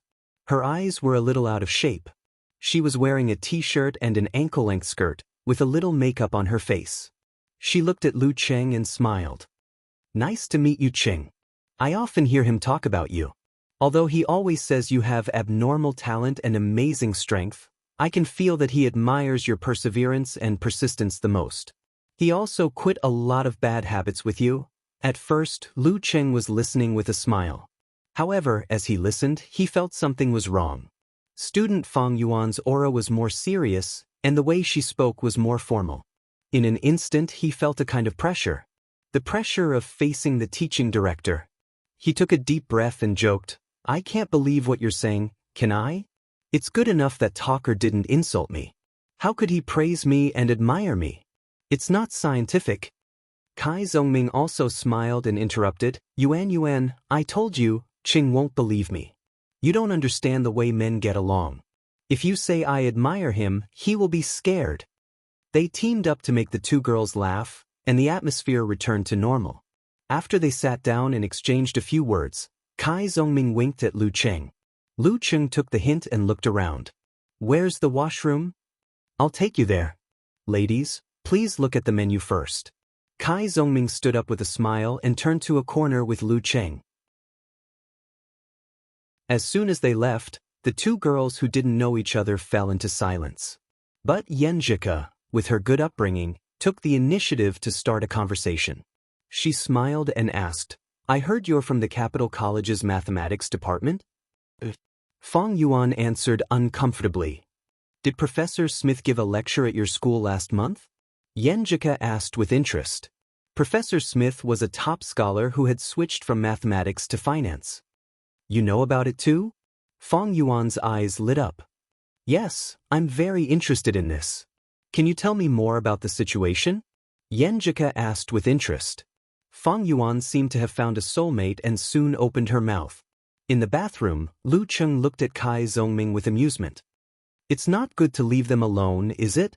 That's not considerate. I'm just afraid you'll say something wrong. My Yuan is more old-fashioned. Don't make fun of me." Kai Zongming washed his hands. "Old-fashioned?" Lu Cheng asked in surprise. "What's wrong?"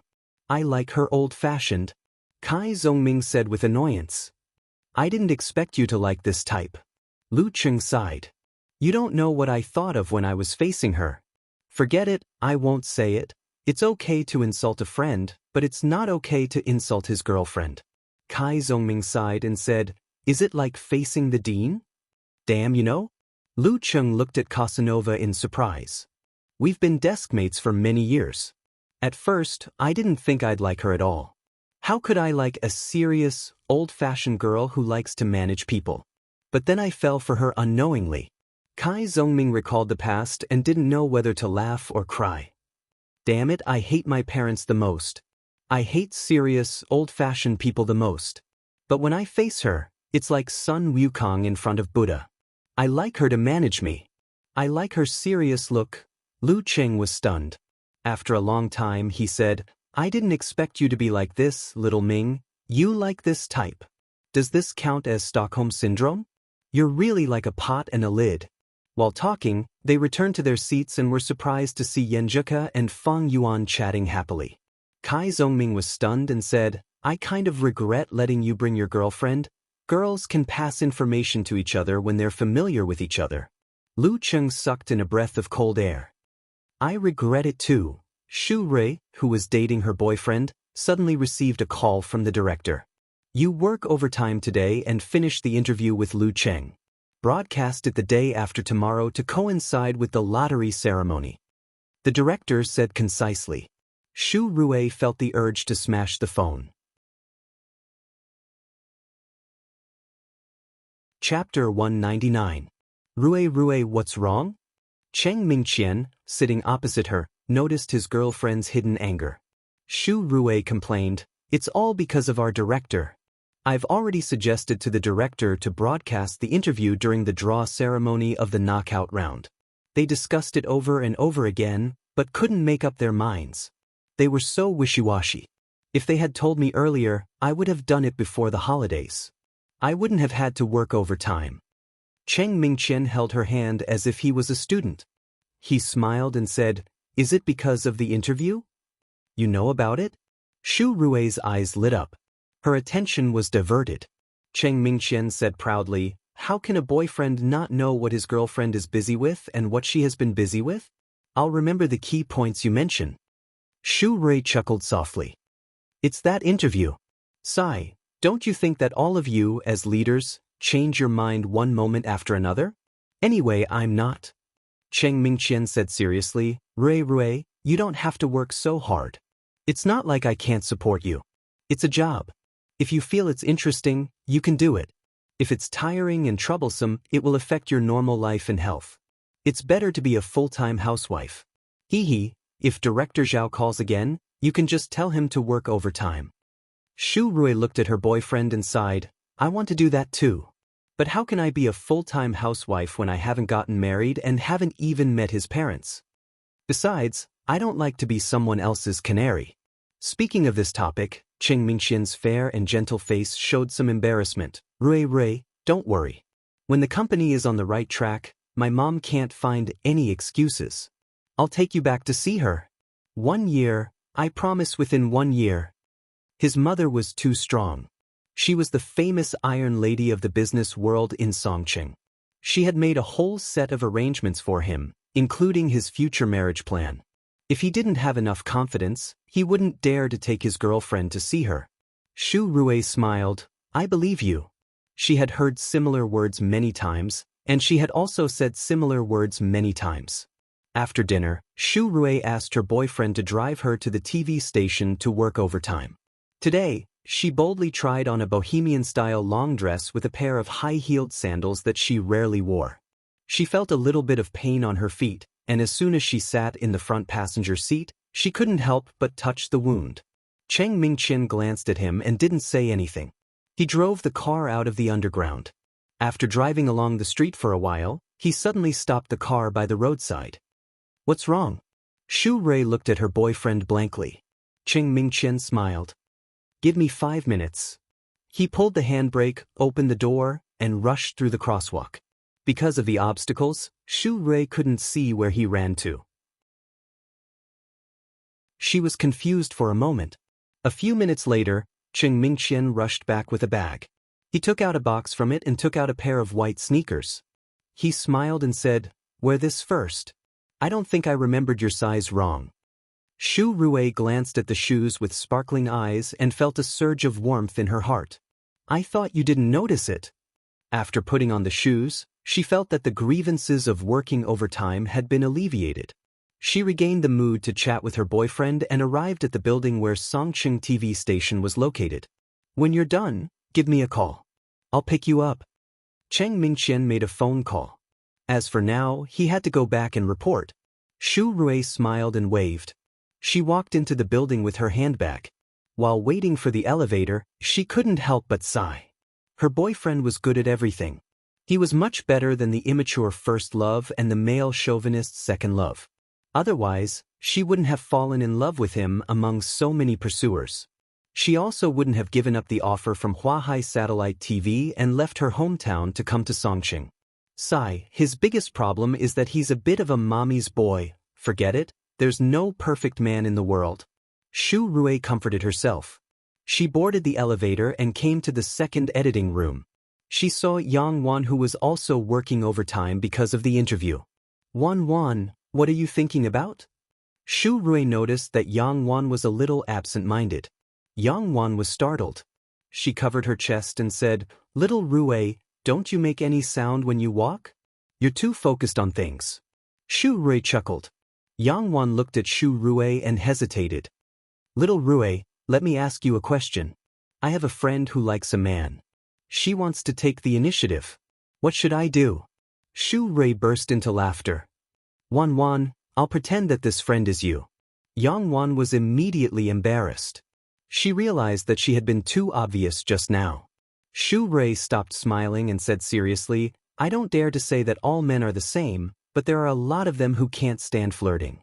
You get his contact information and find a topic to talk about every day. Be more lively, cheerful, and cute. Don't talk for too long and become a burden to him. 3 months. Believe me, 3 months at most. You'll definitely be able to flirt with him. As for whether you flirt with him and become his girlfriend or just have sex, it depends on his character." "That's it?" Yang Wan was stunned. Shu Rui spread out her hands. "You have to learn how to put on makeup and make yourself look okay. And I'm only talking about some men, not all. Have you tried?" Yang Wan blurted out. "Nope." Shu Rui looked innocent. "I've never taken the initiative to flirt with anyone. This is what my roommate told me. She successfully flirted with several men. And the result?" Yang Wan asked curiously. Shu Rui's mouth twitched. "I'm embarrassed to mention her. She only enjoys the process of flirting. Once she's done flirting and the other party becomes passionate and proactive, she'll lose interest and blacklist them. The world is so big. There are all kinds of strange things." Yang Wan could only sigh to herself. Shu Rui put down her purse and picked up the cup. She smiled and said, "Contact me on WeChat if you have any questions. Let's organize the interview first. Don't be late." At 9 o'clock on Sunday night, Zhong Yanru came out of the small dormitory next door and saw Li Liantong sitting on the simple sofa with a cup in her hand. "Dirty Tong, what are you watching?" she asked curiously. Li Liantong changed the channel and laughed. "Isn't there a draw for the knockout round tonight?" "What knockout round?" Zhong Yanru was confused. "The knockout round of the martial arts club. Have you forgotten?" Li Liantong explained. Zhong Yanru replied, "Oh, I wouldn't have remembered if you didn't mention it." "Me too. Luckily, Ke mentioned it at noon." Li Liantong complained. "I really don't know how they arranged the schedule. The group stage ended in the first week of April, but now they're just starting the draw. It's been almost a month. If you don't pay attention, who will remember it?" Zhong Yanru sat beside her and answered casually, "The school will definitely publicize it." Most of the nearly 10,000 spectators who came to the martial arts club to cheer were just there for the fun. Currently, there were very few people who insisted on paying attention to the martial arts club. Once the craze was over, they would gradually forget about it. After all, they still had to study, fall in love, play games, read novels, shop online, and pay attention to all kinds of headlines. Everyone was very busy. "You're right." Li Liantong held the cup and took a sip. Her eyes were fixed on the screen. "Stop talking. It's starting." Similar scenes happened only a few times in the campus of Songqing University.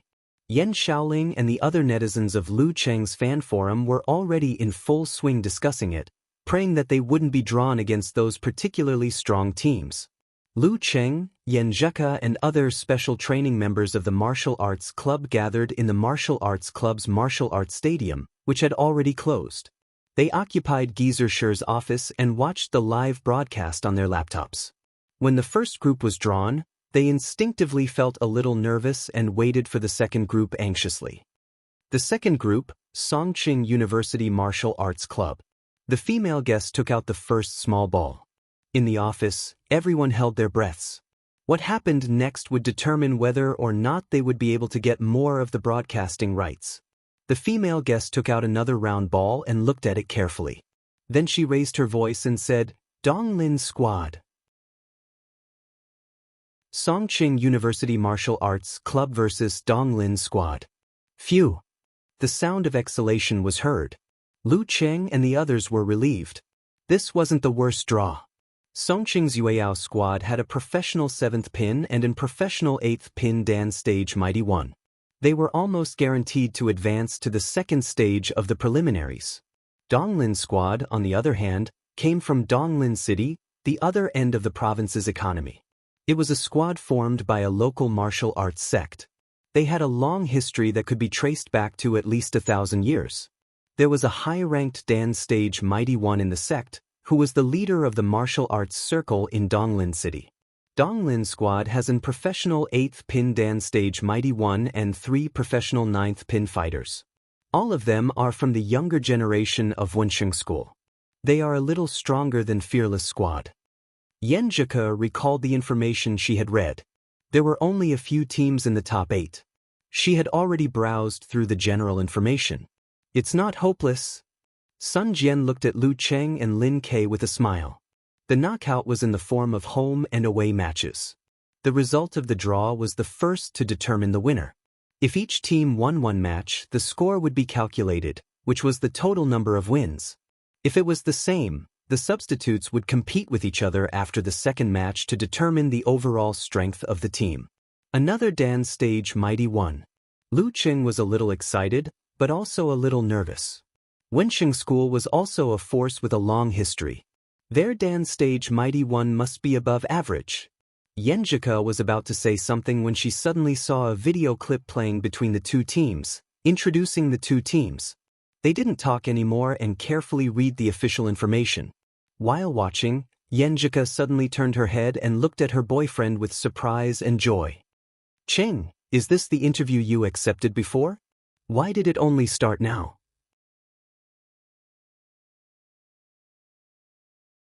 Chapter 200. In the dormitory building, Li Liantong and Zhong Yanru were watching Lu Cheng's exclusive interview with great interest. This was the first time they had seen someone they knew on the television screen. The random interview with the audience and the brief post-match comments did not count. "He's a little different from the Cheng that Ke mentioned." Li Liantong laughed as she watched. Whenever Ke mentioned her boyfriend, the most common word she would say was, "silly." Zhong Yanru nodded and said, "It's a little different from the last time you treated us." That time, the focus of the conversation was on the couple's relationship. Lu Cheng showed his humorous, considerate, and generous side.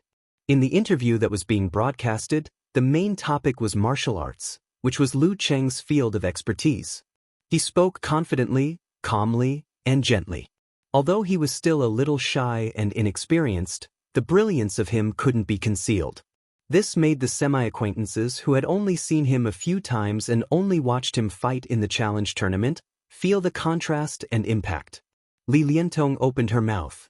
She wanted to make a dirty joke, but in the end, it turned into a sigh. "Ke's taste is really good, yeah." Zhong Yanru recalled her understanding of Lu Cheng and her impression of him when she met him a few times. She couldn't help but agree. Yan Xiaoling sat by the window in the second row of the classroom. The books on the table had been piled up into a fortress. She rested her chin on one hand and pretended to comb her hair with the other. She pressed her earplugs and looked at the phone on the edge of the drawer with a well-practiced attitude. She was watching the interview with a silly smile. This was a pleasant surprise. She originally just wanted to check the results of the draw in the forum and didn't have any expectations for other things. Who knew that Songcheng TV station would make a big news and broadcast the long-awaited interview? "Hey, this is the first time I've seen Lu Cheng talk so much." Yan Xiaoling smiled. The whole interview was not much different from what she had expected. It was obvious that Lu Cheng was not the kind of martial artist with a particularly distinctive character. His personal style was vague, and he seemed to be an ordinary, precocious boy. Although he was confident, calm, and dazzling, if one really wanted to describe his personality traits, he lacked any explosive points.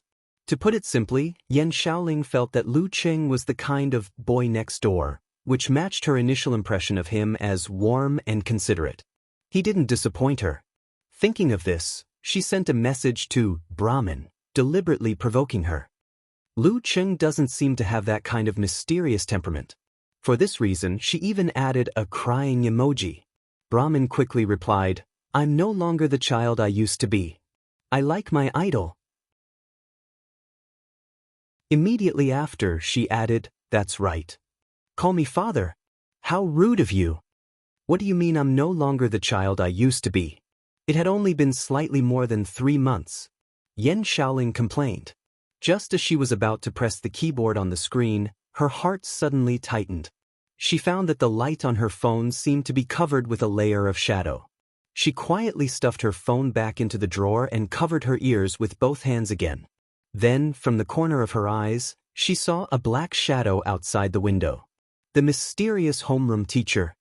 Under the night sky, the remaining lights of the teaching area were reflected on the surface of the lake, rippling with the slightly cool night breeze.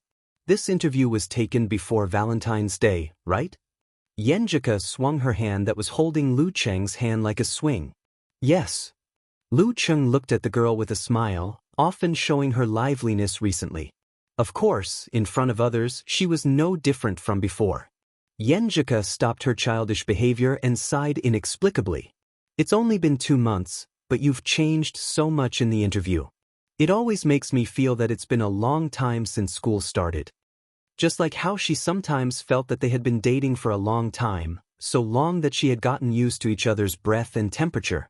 She didn't have the nerve to say this, so she said with a smile, "The experience of the preliminaries has helped you a lot. More mature, more confident, more responsible." "I think so." Lu Cheng smiled and turned to look at the girl's clear and bright eyes. "It's mainly because I have a girlfriend." This made him mature not only in the arena. Yenjika's pretty face was blushing. She turned her head and looked to the side, gnashing her teeth. "See, this is the change. You're getting more and more thick-skinned." There was no trace of anger in her coquettish tone. Lu Cheng snickered and pulled the girl over.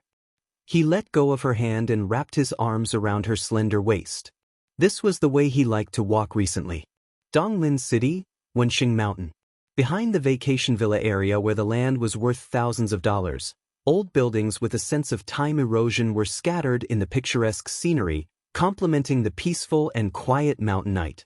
In one of the buildings, the lights were bright, illuminating rows of bookshelves, a table covered with rice paper, and a young man in a black Han suit with red stripes. He was in his early 20s.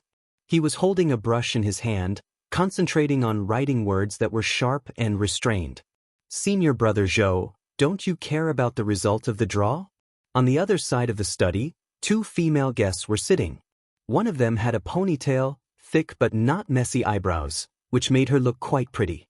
Zhou Jingquan's breath was unchanged, and his writing was not messy. He said leisurely, "What's the use of caring? Do you think I can force those old men to start again if I get moonshine?" There was only one rule in the draw of the preliminaries, which was to avoid the first and second place of the group. Anything could happen, so it was particularly exciting. At this point, he laughed. "Junior Sister Yi, you didn't pay attention to the Yenling Division's lot drawing ceremony and brought Sister Jiang Lan here to wander around blindly."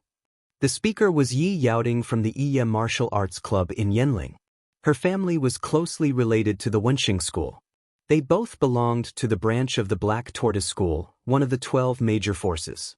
Their core martial arts originated from the Heavenly Water Scripture, the unique skill of the Water Sect, and the Black Tortoise Sword.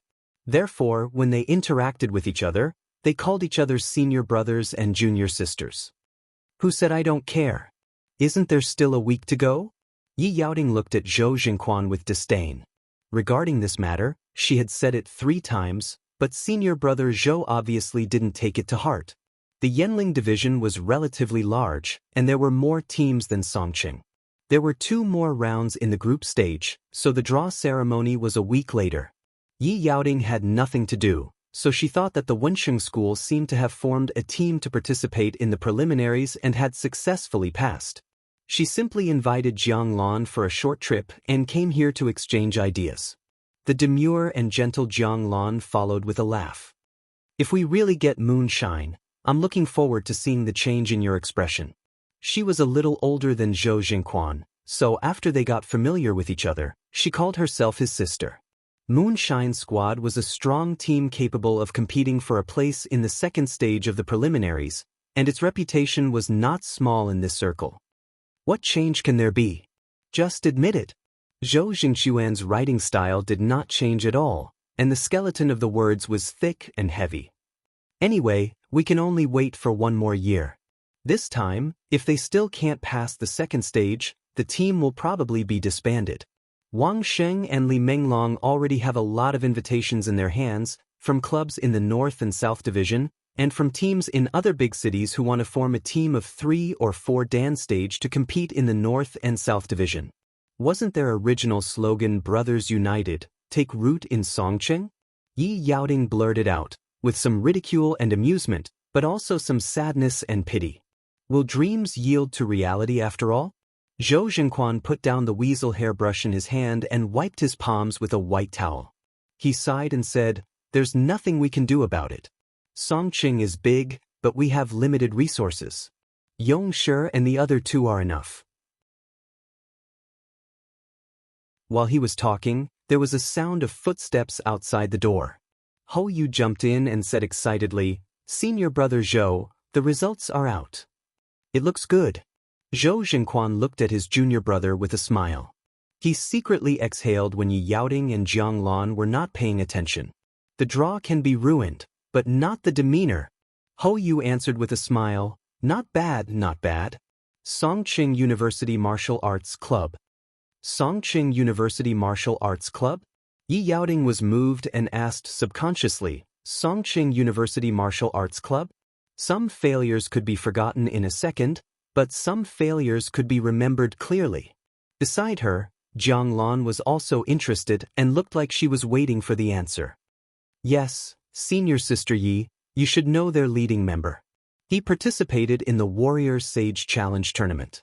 Hou Yu vaguely remembered the general information. Yi Yaoding took a breath and said, "Lu Qing?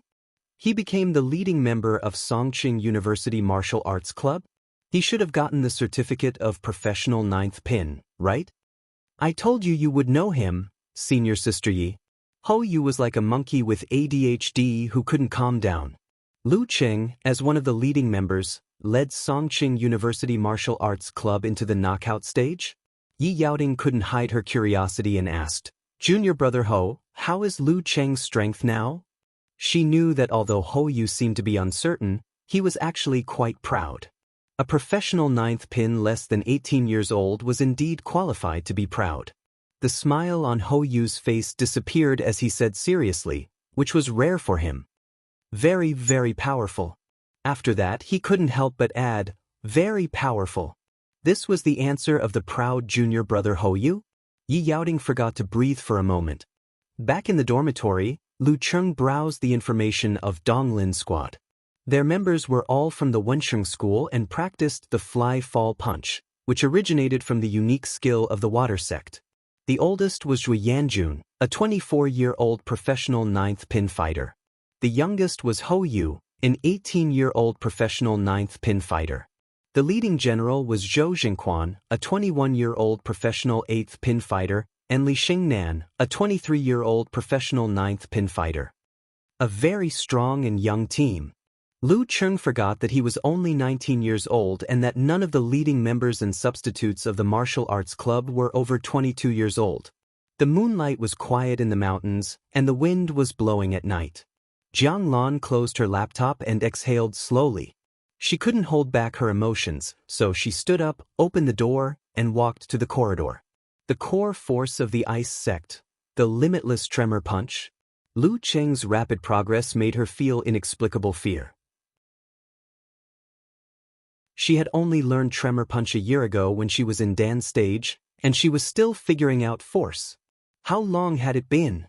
She subconsciously looked at Yi Yaoting's room and was surprised to see her best friend sitting quietly in the dark, staring out of the window.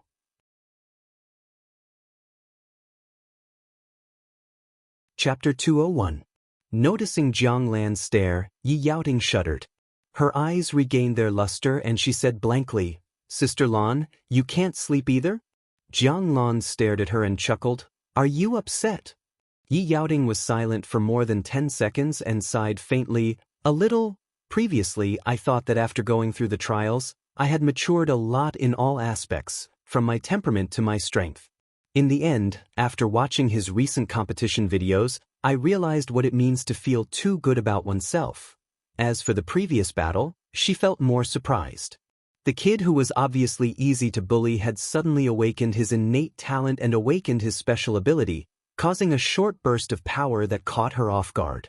If they were to fight again, the result would not be like this. However, in less than 4 months, that young and inexperienced fellow had completely transformed into a formidable opponent. Regardless of whether it was one of the core forces of the Ice Sect or the endless Tremor Punch, they were all things that were currently out of his reach. At this time, if she were to encounter him, her chances of winning would be very, very low. Jiang Lan shook her head slightly and laughed at herself. "I'm also a little upset. Tremor Punch is still okay. With the inheritance and guidance, it's not too exaggerated to master it in half a year. But the core force of the Ice Sect is enough to make many professional 8th pin Dan stage fighters envious. Isn't it always difficult to grasp the essence and charm of a visualization diagram? Just by mastering meditation, there shouldn't be any obvious advantage." Her Tremor Punch was self-created. She gradually realized the mystery of it through constant practice with similar martial arts. Then she spent the points of the Martial Artist Association to ask for guidance on the key points of visualization. After a year, she finally created her own Tremor Punch. With the realm of Dan's stage where the strength of the whole body was integrated into one, the subtle control of the muscles was not difficult for her. As for force, it was a low-level type that did not require comprehension of a visualization diagram. It was not very useful even if it was mastered, just like the burning force of Hongluo Martial Arts School. In order to grasp the essence and charm of a visualization diagram, one had to be close to mastering meditation. In addition, there were 81 difficulties. Hearing Jiang Lan's words, Yi Yaoting's mood improved a lot. "I thought I was the only one who was upset. It turns out that Sister Lan was also shocked. Sigh, maybe he will even surpass me one day. Don't worry too much about this. Generally speaking, the faster you advance, the more time you need to settle down before you reach the threshold of Dan's stage, unless you have the wisdom of previous lives." Jiang Lan comforted her, "But you have already touched the threshold of Dan's stage and are only one step away from mastering the meaning of withdraw." Yi Yaoting pulled the hair hanging by her mouth childishly. Sister Lan, Sister Lan, Sister Lan, you don't have to comfort me. You know that I'm a little heartless and I'll recover in the blink of an eye. Besides, it's not a bad thing to be provoked at this time. In the past, I was always in the limelight among the warriors of the same age. Not only was I born with divine strength, but my cultivation level was also very fast. I was always able to suppress the majority of people. That's why I was a little conceited and a little arrogant. But now, with a comparison, it hurts me, it sets me off. I realized that I was originally nothing. If I want to go further, then I have to calm down and calm down." Jiang Lan nodded thoughtfully. "This may be a good thing for you." At 10:30 on Saturday morning in the train to Donglin City. Sitting next to Yenjika, Lu Cheng and Yenjika were chatting about the latest hot news, dutifully playing the role of an onlooker, flirting with each other from time to time. Just then his cell phone made a ding sound. He picked it up and saw a delightful message. 20,000 yuan has been transferred to your savings card ending with XXXX. Current balance is 25,813.74. The broadcasting bonus is in my account. Lu Cheng put his phone in front of Yenjika, without any intention of hiding the specific amount of his private savings. After the lot drawing ceremony, the organizing committee had distributed the broadcasting bonus to each participating team. But Songqing University maintained its usual style of procrastination in administrative affairs. It wasn't until Friday afternoon that the accounting was completed and the finance department went to the bank. Martial arts bonuses like this were generally calculated after tax, and the organizing committee would withhold income tax. "I haven't arrived yet." Yenjika frowned her long black eyebrows and said, half surprised and half puzzled. "Maybe the bank is different, and it's the weekend, so it can't be so timely." Lu Qing guessed the reason. Maybe the school's finance department went to several banks at an awkward time, so some of them were transferred in time, while others had to wait until Monday. Maybe there was a system delay in his text message. "It's okay." Yenjika pursed her lips and smiled. She couldn't hide the curiosity in her eyes as she glanced at Lu Cheng's phone screen. Cheng only had a little more than 5,000 yuan left in his private savings. "I can't let him book such an expensive hotel next time I travel. Yeah, I'll take the initiative to invite him on a date tomorrow. I have my own private savings too." Receiving the bonus in time before the competition was a big incentive for Lu Cheng. It made him less nervous and more eager to fight. If he could beat Dong Lin's squad and enter the semifinals, there would be more bonuses. After 2.5 hours at 12:15 noon, the martial arts club arrived at Donglin North Station. They saw the organizing committee staff and a minibus coming to pick them up. Seeing this, Sun Jian and the others immediately recalled their experience in Yimo. They asked fearfully, "How many live spectators are there this time?" The terrifying atmosphere in Yimo was like it was going to swallow all challengers. "Not many, I guess." The staff thought for a while and said, "The competition is in Wensheng School's dojo, halfway up the mountain. At most a few hundred people can sit." Phew. Li Mao exhaled and smiled at Sun Jian, Lin Hua and the others before settling down. Boarding the minibus, Yenjika looked out of the window with a clean face and suddenly sighed. "When I watched professional martial arts competitions in the past, I especially liked and envied those hardcore fans who would follow the team to the away games." Without waiting for her to finish, Lu Qing already knew what she meant. He leaned close to her head and looked out of the window. "This can't be rushed. The martial arts club has just risen again. Everyone doesn't have such deep feelings. It takes 5 hours to go back and forth by train. I used to think that after I graduate from university and earn some money, I'll follow the Longhu Club a few times during my holidays. That kind of atmosphere and feeling would be great." People came and went outside the window, but most of them didn't feel like students. "You might be too embarrassed to do that after you graduate from university." Yenjika thought of a fun scene and smiled deeply with her dimples. If people find out that a team or club's leading player is a follower of the Longhu Club, it will be very interesting. As long as Chung could successfully advance to Dan's stage in university, with his Frost Force and Thunder Roar Zen, he could be the main force in the 3rd level of the North-South Division competition. If he improved faster than that and reached the level of Peng Liyun and Ren Li, maybe he would directly go to the Wiyue Club or the Longhu Club and be trained as a reserve talent. It will also be very embarrassing. Lu Qing thought seriously and said, "But now I can make money without graduation. If there is a chance, I can ask her to give it a try. She seems to be very interested. Moreover, in another year, little Wantan will graduate from high school and the Longhu Club Forum will organize a meetup. It is very likely that they will arrange to watch the competition together." As he spoke, his gaze suddenly froze, because he saw a few familiar figures. Isn't the guy walking out of the station Kai Xiaoming? He is followed by Zhao Chang, Qiu Zhigao, Zhang Jingye and his girlfriend Wu Qian, and Wu Qian's 3 roommates. "Look over there."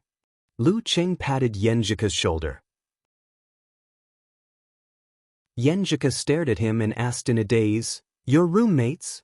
She knew Kai Zongming and Qiu Zhigao. At this time, Kai Zongming and Zhao Chang seemed to have noticed their gazes and looked over. They waved their hands happily and made a gesture of cheering. "Do they count as our first group of fans?" Yenjika's eyes sparkled and she laughed in a low voice. Lu Qing answered seriously and sincerely, "I think they are taking the opportunity to make friends with their roommates. With the excuse of following the martial arts club to Donglin and cheering for them, they invited their roommates to play in a different place and make friends with them. How clever! I have been roommates for almost a year. How can I not know what they are thinking? This must be Xiaoming's idea. The car drove away. Lu Cheng and the others gradually moved away from Kai Zongming and his roommates. After half an hour's drive and lunch, they arrived at the foot of Wenxing Mountain at 2 in the afternoon. Then the minibus went up the mountain road. It took them 40 minutes to reach the mountainside and the main gate of the Wenxing School's training hall. At 3:30, the competition would start on time. Is this another kind of home field advantage? Yenjika got off the bus, breathed in the fresh mountain air, and looked up. Lu Cheng also noticed and nodded solemnly, yes.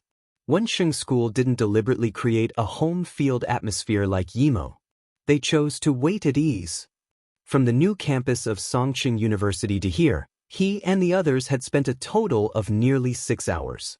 Although they had caught up on sleep in the car midway, the effect was not very good. Except for himself, the others could be said to be completely fatigued from the journey, and their combat strength had unknowingly weakened by a lot. We should have left last night and stayed in Donglin City for one night. It's normal that we didn't think of this because we don't have much experience. Why didn't Master remind us? Why didn't he make arrangements in advance? Geezer sure walked out of the bus, feeling refreshed.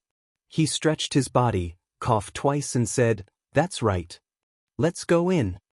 Is it easy for me to be an undercover agent?"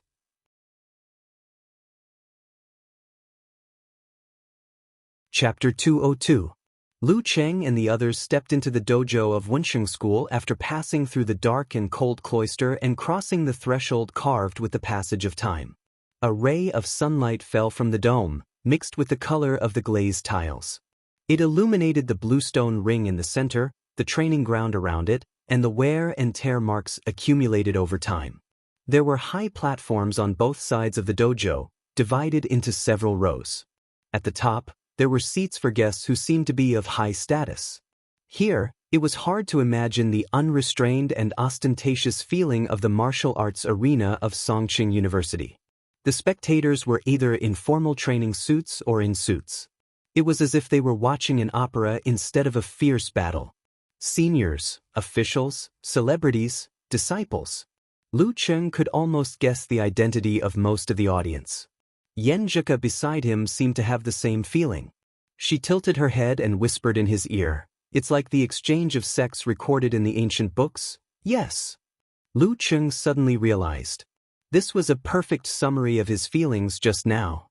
In ancient times, when sex had exchanges and sparring sessions, they would invite the local martial arts seniors and officials to spectate.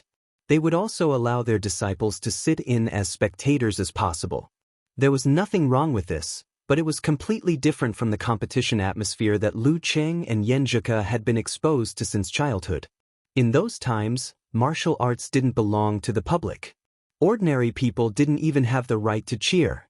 Lu Cheng undoubtedly preferred the enthusiasm in his own martial arts arena. He and Yenjika shared such feelings and followed Geezer into the away team locker room. In a seat on the high platform, Yi Yaoding, wearing a light-colored coat, watched Lu Cheng's figure and asked with a slightly complicated expression, "Sister Lan, which side do you think has a higher chance of winning?" The draw ceremony for the Yenling division was tomorrow night. Shi and Jiang Lan didn't rush back because they couldn't interfere with the final result anyway. Jiang Lan held her chin with one hand and smiled slightly. In terms of winning probability, Wenxing School is definitely more likely. But Lu Cheng and Lin Ke have their own characteristics and strengths. They belong to the top part of the professional 9th pin fighters. If they participate in the Warrior Sage Challenge tournament, in the later stage, it's not impossible to defeat those 8th pin fighters who consume a lot of energy. If they team up and take turns to fight, little brother Zhou won't be able to handle it. Senior brother Zhou is a little stronger than Wei Xingtian, but there is a limit to it. Compared to when he defeated Fearless Squad, both Lu Cheng and Lin Ke have improved a lot. Yi Yaoding didn't say it clearly, but the meaning was clear. She was worried that Zhou Jingquan would lose more cleanly than Wei Xingtian. She paused and asked half curiously, "Sister Lan, Do you think it's possible that Lin Ke has entered the Danchi state? It's not that easy to reach the Danchi stage. Jiang Lan laughed. Lin Ke only grasped the meaning of withdraw at the end of March. Up until now, it has been less than 2 months. Speaking of those painstaking efforts, he can't finish them. It took me 7 months to grasp the meaning of withdraw and step into the Danchi state. No matter how talented he is, he can't build a tall building from scratch without 3 or 4 months of foundation. I see. Yi Yaoting nodded thoughtfully. Then Wensheng School has a better chance of winning. Junior brother Ho, senior sister Zhua and senior sister Li are all strong 9th pin fighters. Especially the former, she didn't dare to say that she could win for sure. In the away team locker room, Geezer sure noticed that Li Mao, Sun Jian and the others looked tired. He let out a sigh and attracted everyone's attention. Little Yen, what strategy do you think Donglin's squad will use? How will they line up? He pointed at Yen Zhika with a smile. Don't be shy. Analyze it for us. That's right. Coach Yen, why don't you say something? Guqin couldn't help laughing. Yen Zhika was confused and bewildered by the crowd's laughter. Her pretty face turned pink, but she didn't decline and said generously, I'm sorry, but I'm sorry. Donglin's squad must have seen the video of our match with Fearless Squad. They will definitely find a way to restrain Lu Cheng's abnormal physical strength. Speaking of her boyfriend's abnormal physical strength, she couldn't help but laugh. Then she despised herself in her mind. Yen Zhika, if this was a speech, there would be no way to save your laughter. You weren't like this before. Lu Cheng put on an innocent expression and mouthed silently, what's so funny about this? Yen Zhika glanced at him, took a deep breath, and continued seriously, it's hard for them to determine the order of our battle, so they can't arrange Zhou Jingquan, an 8th pin Dan stage fighter, according to the order of Lu Cheng and Lin Quebec.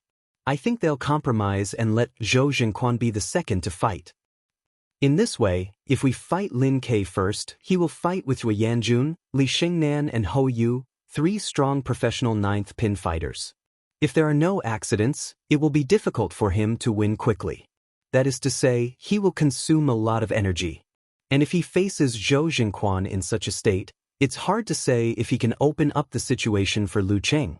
Once Lu Cheng faces Zhou Jingquan, who is almost in perfect condition, no matter how good his physical strength is, he can't show it. If Lu Cheng goes first, with his abnormal physical strength, he may be able to challenge Zhou Jingquan in his best condition and create a chance for Lin Ke to win. But Lin Ke's physical strength is only average. After a fierce battle with a Dan stage fighter, what are his chances of winning against the remaining strong professional 9th pin fighter of Donglin squad? But we still have senior Sun Jian behind us, so we still have a chance. Listening to Yen Zhika's detailed explanation, Sun Jian, Li Mao and the rest nodded slightly. This was indeed the strategy that the Donglin battle team was most likely to adopt. Although it was a moderate strategy, it was effective enough. Besides, they also silently complained, although we all know that Yen Zhika is Lu Cheng's girlfriend, don't show too obvious bias when you analyze. Don't always say that Lin Ke's physical strength is ordinary. Abnormal people like Cheng are abnormal. Are you bullying a single dog?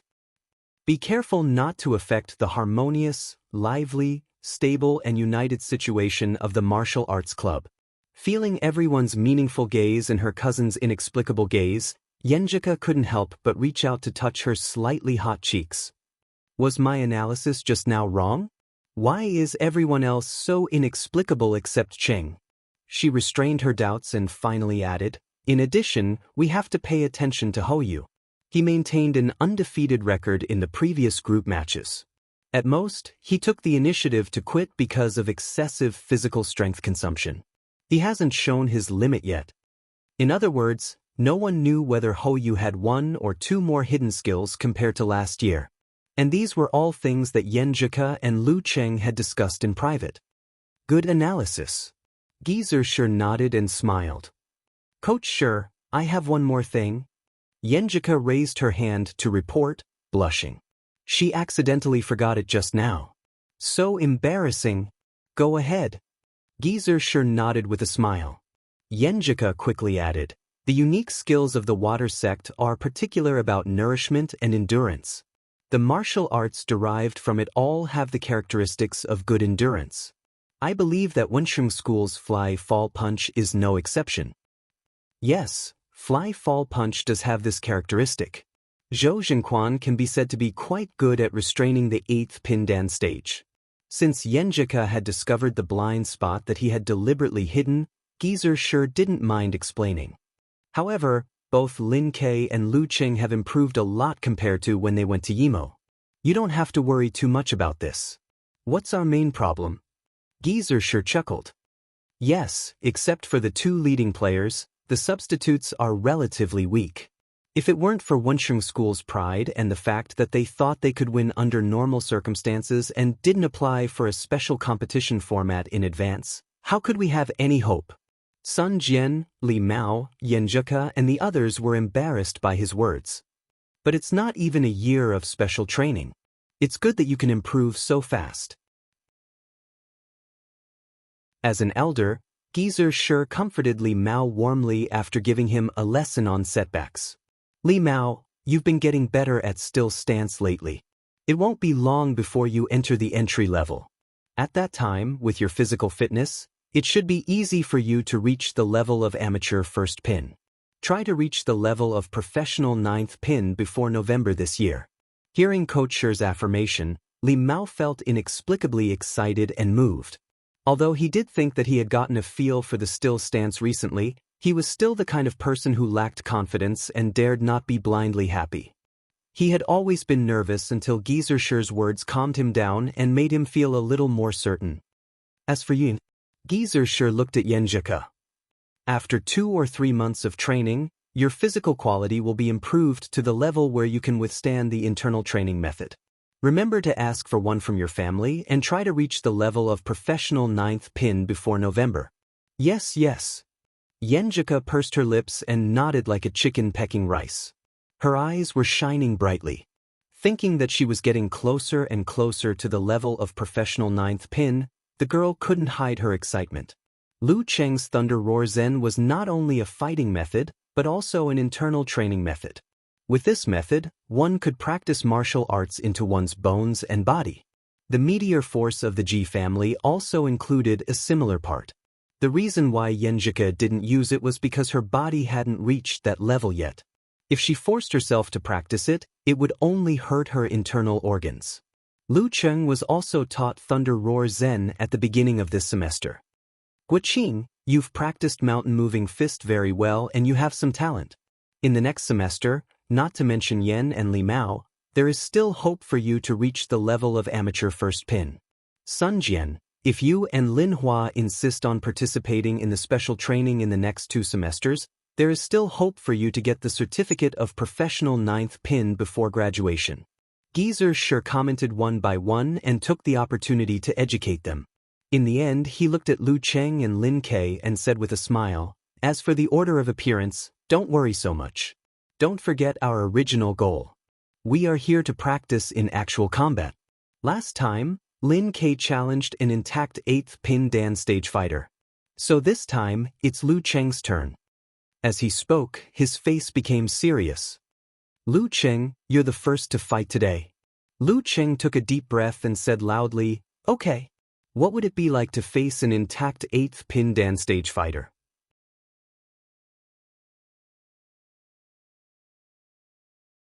Chapter 203. Wensheng School in the locker room of the home team.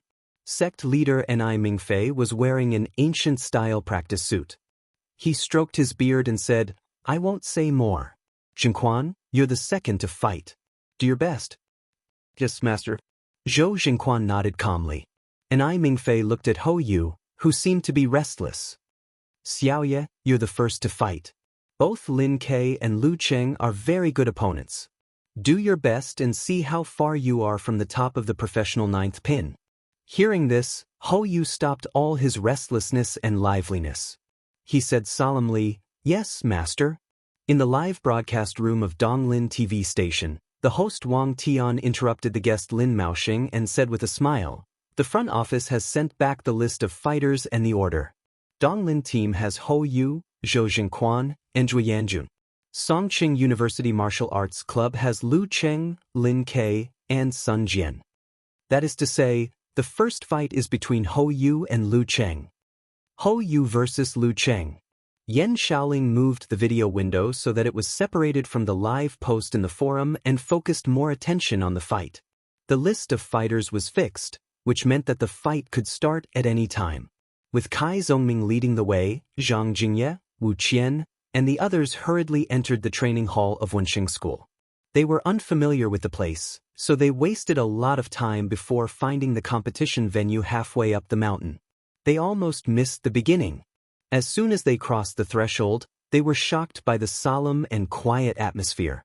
They thought they had gone to the wrong place and were stunned for a moment. They looked around until they found Lu Cheng and the others coming out of the locker room and sitting in the reserved seats. Then they settled down and breathed a sigh of relief. "It feels weird," Wu Qian whispered in Zhang Jingye's ear. This made him very depressed and uncomfortable. It was completely different from the excitement he expected to vent his feelings. In order to cheer for the team, this time, Zhang Jingye had crammed some martial arts knowledge, but he still didn't understand the strangeness of Wenxing School's home ground. He could only explain, different home grounds have different characteristics. A cool wind blew through the mountain, making him shiver involuntarily. He felt like this place was like a tomb that had awakened ancient zombies. It was too old and too cold. Cai Zongming coughed twice to draw back the attention of Zhao Chang and the others. With the subtle feeling of leading a group of elementary school students on a trip, he led them to an empty seat and sat down. At this time, the referee stepped into the ring. After looking at both sides, he said in a clear voice, "In the quarterfinals of Songqing Division, Donglin Squad versus Songqing University Martial Arts Club. The first round, Hou Yu versus Lu Cheng." Lu Cheng took off his coat calmly and high-fived Yan Zhike, who was beside him. "Don't be careless." Yan Zhike reminded him with bright eyes. Lu Cheng smiled. "Don't worry." He mouthed the words, "Coach Yan." He and Yan Zhike had discussed the issue of Hou Yu many times. Seeing his girlfriend smile, he high-fived everyone along the way and shouted a slogan. Only then did he turn around and walk along the road, walking towards the ring under the gazes of the silent audience. "Come on, Lu Cheng," Cai Zongming shouted subconsciously. He didn't fit in with the surrounding atmosphere, which made him feel like he was an idiot. He couldn't help blushing and whispered to himself, "This is King embarrassing." Hearing this lonely cheer, Yan Zhike, Guqing, Lin Hua and the others looked at each other, stood up from their seats and shouted in unison, "Come on, Lu Cheng." This was the tacit understanding and feelings of the martial arts club gradually condensed in the previous months. With the response, Cai Zongming was no longer embarrassed. He raised his hands and shouted, "Come on, Lu Cheng. Why care about others' gazes?" With him as an example, Wu Qian, Zhang Jingye and the others gradually plucked up their courage and made the shape of a trumpet with their hands. "Come on, Lu Cheng." Their voices echoed and encouraged each other. They gradually integrated into the group and shouted more and more enthusiastically, echoing with Yan Zhike and the others, breaking the quiet and old-fashioned atmosphere. There weren't many people, but they were firm enough. The audience in formal clothes were a little restless, as if they thought it would be more stupid to do nothing. So they applauded reservedly. In the messy applause, Lu Cheng stepped into the ring with a smile, warmed by the cheers of Yan Zhike and Cai Zongming.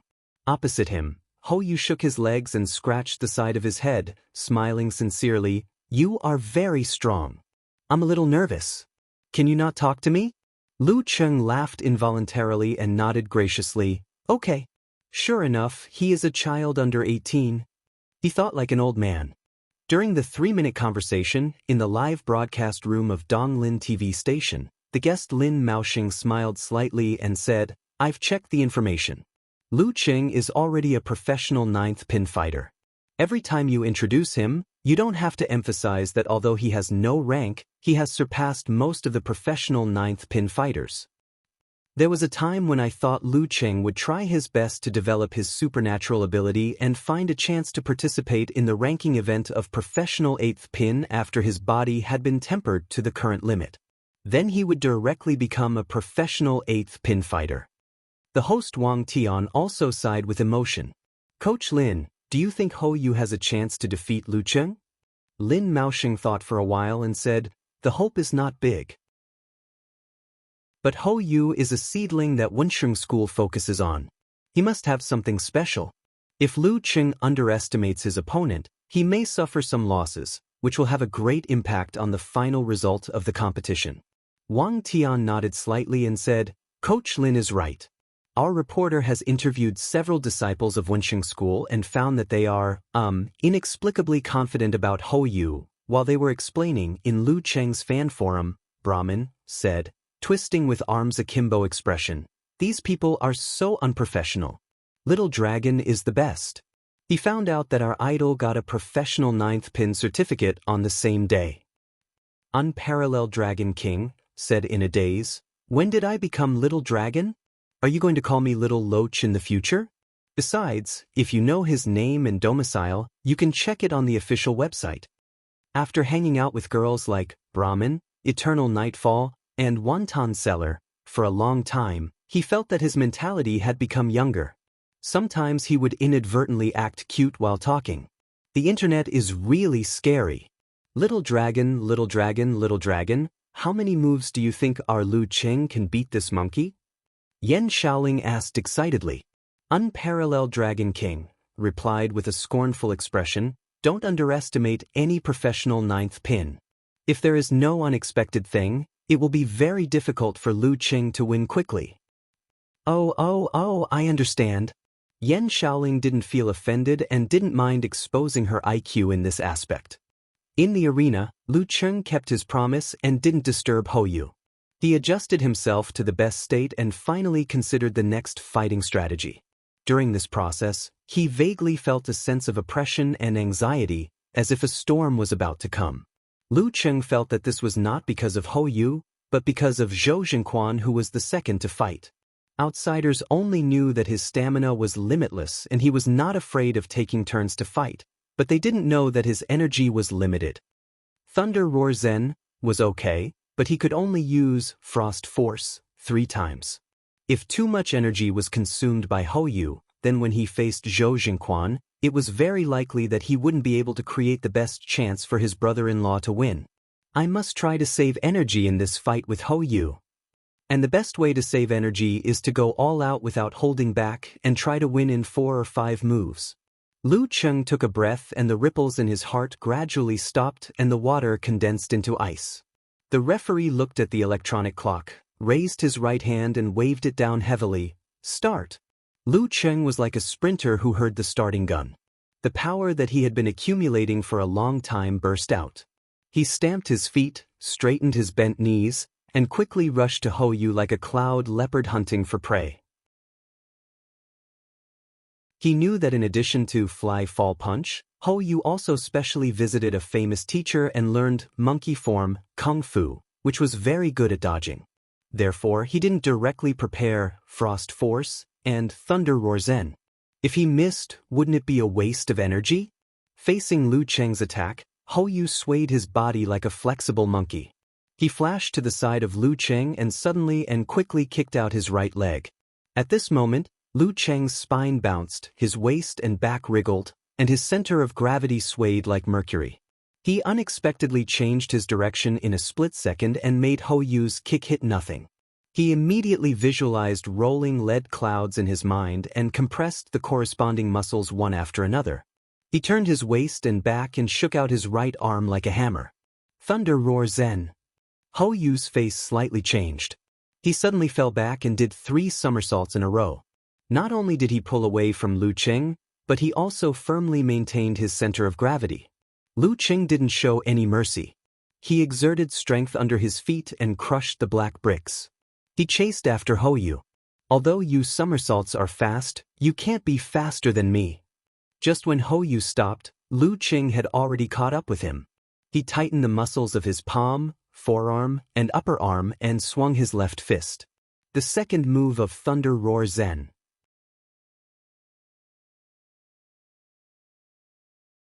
Chapter 204.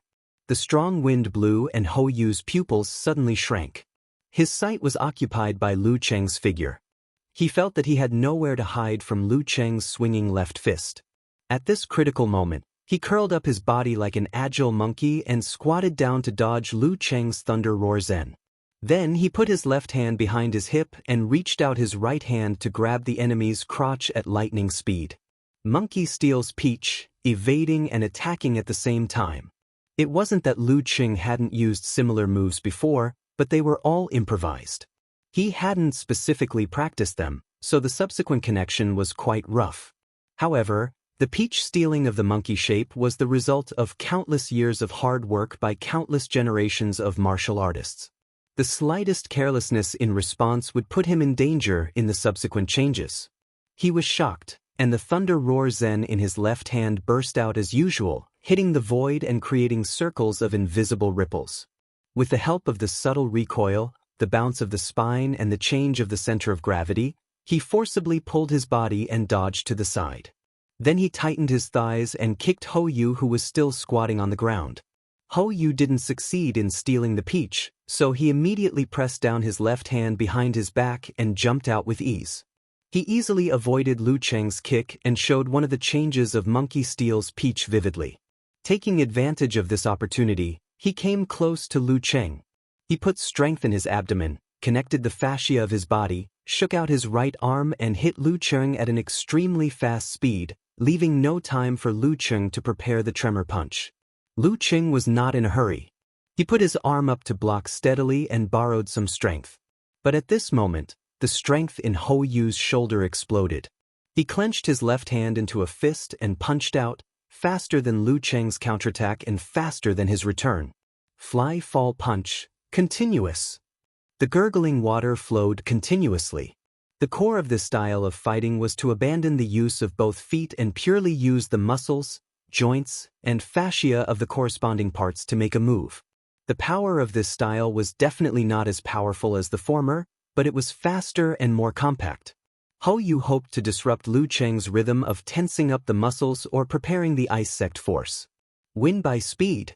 Seeing Ho Yu's left fist coming fast, Lu Cheng took a breath, put his right arm up, lowered his waist and put strength in his feet. Bang!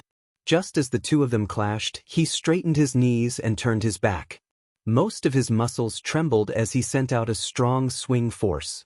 Ho Yu suddenly felt that he was sitting on the rotary flying chair of the amusement park, and his body involuntarily flew to the side.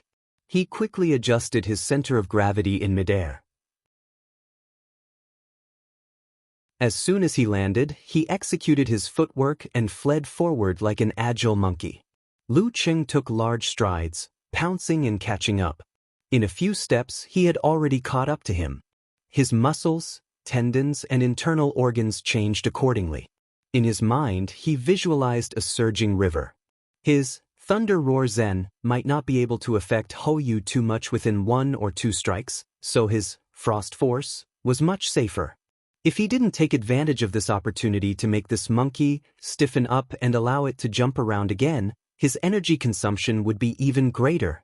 Feeling the breath close behind him, Ho Yu suddenly stomped his feet like 2 iron nails firmly nailed to the ground. His body turned around and swung his waist and back. In his mind, he visualized mountains and lakes that were constantly accumulating. The embankment of the lake collapsed, and the flood poured down in a terrifying manner. It affected the corresponding muscles and tendons of Ho Yu's body, so that he punched out both of his fists fiercely. His punch not only had a terrifying impact, but also had the power to slap the enemy and the swing force to throw the enemy away. It was actually a combination of several kinds of force exertion skills, which was really a high-level fist art. Fly, fall, punch, dam break. Lu Cheng was so confident that he didn't dodge. Instead, he activated the cold current in his body and froze the surging river in his mind. Instantly, the waves became crystal clear, and the cold current turned into a tide. Frost force. Bang. Ho Yu's punches were very skillful. They didn't hit left and right, but left and right. Combined with the momentum of the flood breaking the dam, they dispersed part of the cold force and threw Lu Cheng away. However, his body trembled as if a cold wind came from inside. His lips instantly turned blue, and his arms were obviously stiff. He didn't take the opportunity to counterattack. Thump, thump, thump. He heard his own violent heartbeat and felt the blood gushing to his torso and limbs. I'm alive. For a moment he actually had such a feeling. This was the result after he dispersed part of the cold force by himself. It's really terrible. After being thrown away, Lu Cheng stretched his body in the air and landed steadily. Then he took a step forward, stepped on the bricks, and turned around to launch a strong attack again. He wanted to take advantage of his opponent's cold and stiff body to force him to fight head-on. Facing this, Hou Yu seized the last moment, took a deep breath, and made a humming sound. He shook his muscles, fascia, and internal organs with the internal training method, and dissolved part of the cold. When Lu Cheng was about to come close, he lifted his leg and dodged nimbly. The two people, one chasing and the other escaping, kept changing their positions on the field, like a tiger trying to catch an ape. During this process, Lu Cheng found an opportunity from time to time to use Thunder Roar Zen, but the result was that his opponent dodged again and again with his weird and flexible body movements. In the guest team seats, Yenjika slightly frowned her soft and beautiful eyebrows and said to herself, "Why do I feel something is wrong?" Gizershur beside her said leisurely, "He fought too hastily." Ah! Yenjika turned her head blankly. Gizershur laughed and said, "After a life-and-death battle, you know that you have to go all out at any time. This is a good thing, but you also need to know how to judge the situation. No standard is suitable for all situations. Facing an opponent like Hou Yu, if you blindly pursue haste and fierceness, you will get half the result with twice the effort." You can try to recall how many tremor punches he had missed. Yenjika suddenly understood, but her eyebrows were still furrowed. She clearly remembered that in the discussion a few days ago, the enemy she and Cheng had deduced the most was Hou Yu, besides Zhou Jingquan. The agreed fighting strategy was to focus on oneself, not to compete with Hou Yu's body movements, but to seize the opportunity to use mercurial balance to block the follow-up changes and attack him at close range. But now Cheng is very impatient and impatient. Is there any change in the field that I don't see, so Cheng has to be like this? Is it Hou Yu's trump card? In the arena, after a while of chasing and fighting, Hou Yu, who was still affected by the frost force and consumed a lot of strength, gradually showed a little delay. Lu Cheng shook his center of gravity and changed his direction continuously to block. Finally, Hou Yu was half a beat slower and his opponent was in front of him. Lu Cheng took a step forward with his left foot, guarding against the opponent's monkey steals the peach. His right arm tightened and compressed the corresponding muscles, and with the thunder in his mind, he blasted out a tremor zen. This time, he had enough confidence and follow-up changes to make his opponent unable to dodge. Hou Yu suddenly stopped, with a rare solemn expression. He lowered his waist, stabilized his center of gravity, and the corresponding muscles of his body suddenly contracted. In his mind, streams of water continued to gather and rise. In the end, they accumulated a mighty force and rushed down from the cliff. They fiercely hit the ground and splashed fiercely. Fly, fall, punch, waterfall. This was a rather difficult fighting style to master. It was similar to the tremor punch. This was a killing move that Hou Yu had barely learned in the past 6 months, and he had been waiting to try it today. Bang!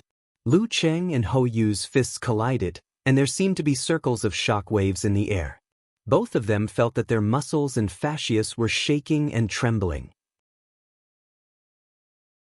Hou Yu, who had been prepared, wriggled his abdomen and made a humming sound to barely stop the shock. He seized the opportunity and rushed forward, throwing out a punch. Flying fall straight. At the critical moment, Lu Cheng, who had been guarding against Hou Yu's trump card, suddenly exhaled and made a sound like thunder in his abdomen, creating a reverse shock and counteracting most of the impact. His muscles wriggled and his spine straightened. When Hou Yu's fist was about to hit him, he bounced back and stepped back steadily and orderly, calmly avoiding the blow. Then he stepped forward, swung his left arm, visualized a thundercloud, and hammered down fiercely. Hou Yu had no time to dodge, so he could only forcibly raise his arms to resist. Bang! Under the thunder roar zen, his body seemed to be beaten to the ground, and his qi and blood were rolling fiercely. Lu Cheng would not give him any chance to dodge, so he unreasonably swung his arms and hammered again and again. Bang, bang, bang. Hou Yu was dizzy, and his qi and blood rushed to his throat. He staggered and barely held on with his last bit of willpower. Lu Cheng stopped the thunder roar Zen and stopped in front of his opponent. Hou Yu's eyes were blank, and his legs were weak. He fell to the ground without any external force and kept retching. Phew, finally won. Lu Cheng exhaled a mouthful of foul air, and his mind was a little clearer. He felt the heat flow from the Jindan, soothing the tiredness of his body, and also felt a little empty in his head. In the guest team seats, Yenjika stood up happily with her fists clenched. Then she thought of the videos she had watched before. Most of the strong fighters who fought with Hou Yu did not choose to fight steadily, but to attack fiercely, just like Cheng. Could it be? Her heart stirred as she thought of a certain possibility. Could it be that Hou Yu had a supernatural ability that could make his opponent irritable? Lu Cheng rubbed his temples subconsciously and also felt something was wrong. At the beginning, he had expected to go all out without holding back. Once there was a chance, he would not hesitate to use the Frost Force to finish Hou Yu quickly and save more energy. However, the more he fought, the more anxious he became. He even fought with Hou Yu's strong points and missed several Thunder Roar Zen. The consumption was much greater than expected. He sobered up and recalled what happened before. Suddenly, he grasped the feeling of depression and impatience that he had felt at the very beginning. This is not normal. Can Hou Yu affect my mood? Lu Cheng narrowed his eyes and could not help but look at Hou Yu, who was being helped down the stage. He saw that Hou Yu's legs were like noodles, and he could not stand steadily. At the same time, he also saw Zhou Jingquan take off his coat and calmly walk to the arena.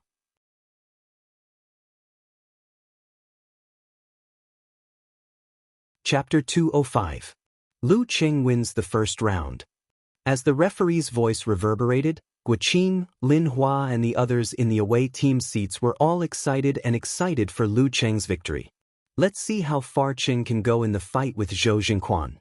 Sun Jian said with joy and expectation. Li Mao nodded and said, yeah. In their eyes, Lu Cheng was famous for his abnormal physical strength. Taking turns to fight him would be useless. As long as he could defeat Hou Yu, he would be able to face the professional 8th Pin Dan stage Mighty One in his best condition. Feeling the high spirits of her companions, Yenjika bit her lower lip and said nothing. Others thought that as long as Cheng was not defeated, he would be able to face the challenges of the following opponents in perfect condition. However, she knew clearly that Cheng also had his limits. After the tremor massage in the ranking event, she found a chance to ask him about it. She knew that his physical strength was indeed abnormal, more than 10 times or even dozens of times that of ordinary people. However, his energy and spirit were not the same. Relying on meditation, he was only 3 or 4 times stronger than fighters of the same rank, which was still human. After such a battle, he would not be relaxed now. She thought of his perseverance in massaging her with the tremor force. She thought of his tiredness when he fell asleep as soon as his head hit the pillow. She thought of her own heartache and heartbeat at that time. She thought of his kiss when he was brimming with warmth and passion. Her eyes were filled with tenderness and expectation. Lu Cheng, come on Lu Cheng. In the stands, Kai Zongming, Zhang Jingye and other followers showed their joy and excitement without hiding. They ignored the unfriendly looks and vented their feelings to their heart's content. When Zhou Jingquan was about to enter the arena, they took a breather. Professional 8th Pin Dan stage. Will Lu Cheng be okay? Wu Qian asked worriedly. Her forehead was covered with sweat and her cheeks were flushed because of the intense shouting. As a college student who grew up in today's society, even if she seldom touched martial arts, she still knew the common sense of ranks. Zhang Jingye said with a bright smile, "It's okay. Didn't I tell you? Cheng's physical strength is so freakish that he has no friends. Now he is like a beginner. Although he probably can't beat an 8th Pin Dan stage fighter, at least he can create a lot of trouble for his opponent. Lin Kei will have an easier time later." Kai Zongming and the others nodded, making the girls in the female dormitory even more excited. This is going to be a good show. Yi Yaoting changed her sitting posture and stared at the ring with great interest. She was the kind of person who craved for the whole world to be in chaos. Although Lu Cheng had left her with a deep impression of defeat and a sense of frustration for not being a genius, and although Zhou Jingquan was a friend whom she called senior brother, she still hoped that there would be some unexpected excitement. She still hoped that both of them could fight to the death. Jiang Lan smiled faintly and sighed. With his stamina, little brother Zhou won't have it easy. Unfortunately, it was obvious that Lu Qing had not reached the peak of body refining.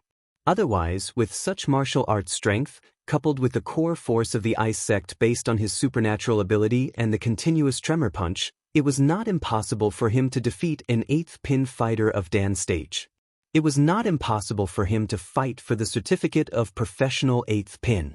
Stepping into the Dan stage meant reaching rank 8, but rank 8 did not necessarily mean that one was in the Dan stage. In Lu Cheng's fan forum, Unparalleled Dragon King posted a post. Lu Cheng's fight just now was a bit strange. It was like he was trying to hit a mosquito with a hammer weighing thousands of pounds. Eternal Nightfall, Yan Shaoling replied with Nike mouth. So what? Anyway, he won. With his stamina, what's the big deal about swinging a few times? I'm just saying it casually. Lu Qing used to be very talented in fighting. This shouldn't happen. Unparalleled Dragon King was not angry at the little girl's rebuke. I don't care. I don't care. Anyway, he won. Yan Shaoling replied firmly. Brahmin, who was watching the match attentively, also said, that's right. Who doesn't perform well on the spot sometimes? And his coach is super awesome. He will definitely give him a summary after the match. Unparalleled Dragon King could only send a what else can I say emoji. Little dragon, to what extent do you think my idol and that Zhou what want fight? Brahmin asked lively. Unparalleled Dragon King thought for a while and said, Lu Cheng's stamina is definitely at its peak. Even if he can't win against an 8th pin of Dan stage, it won't be easy for him to win. He will have to pay a certain price. And the longer the fight drags on, the better it will be for him. Ha, little dragon, you are such a good guy. Brahmin generously sent a good guy card. In the seats of Wenxing School, seeing Hou Yu being supported back, Zhui Yanjun couldn't help but sigh. Little monkey, what a pity. Li Xingnan followed and said, sigh, if you didn't meet Lu Cheng whose stamina is like a bug, but Lin Ke, you might have one. Using the monkey form to constantly distract the opponent and make him use his killing moves because of his impatience. This could be an effective way to deal with a top professional 9th pin fighter.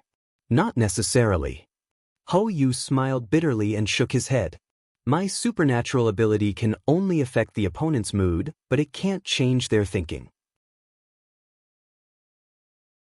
Other 9th pin fighters may be impatient, but they won't always use moves that consume a lot of energy. Speaking of this, he suddenly thought of Lu Qing just now. He felt that Lu Qing was like a bottomless sea. No matter how hard he tried, he couldn't make him feel tired at all. In the end, he could still throw out tremor punch like a storm. It was terrifying. In the arena, Lu Cheng took a breath to relieve the emptiness in his mind. Looking at Zhou Jingquan who was calmly walking up the stone steps, he started to think about his next move. He and Yanjika had discussed Zhou Jingquan's martial arts, strength, and characteristics many times, so he was quite familiar with them. After a brief recollection, the key points flashed in his mind. In view of this, Lu Cheng decided to think from Zhou Jingquan's perspective. He wanted to see how Zhou Jingquan saw him. His most important impression of me must be that I have the supernatural abilities of flame and frost. With the latter, I have mastered one of the core forces of the ice sect.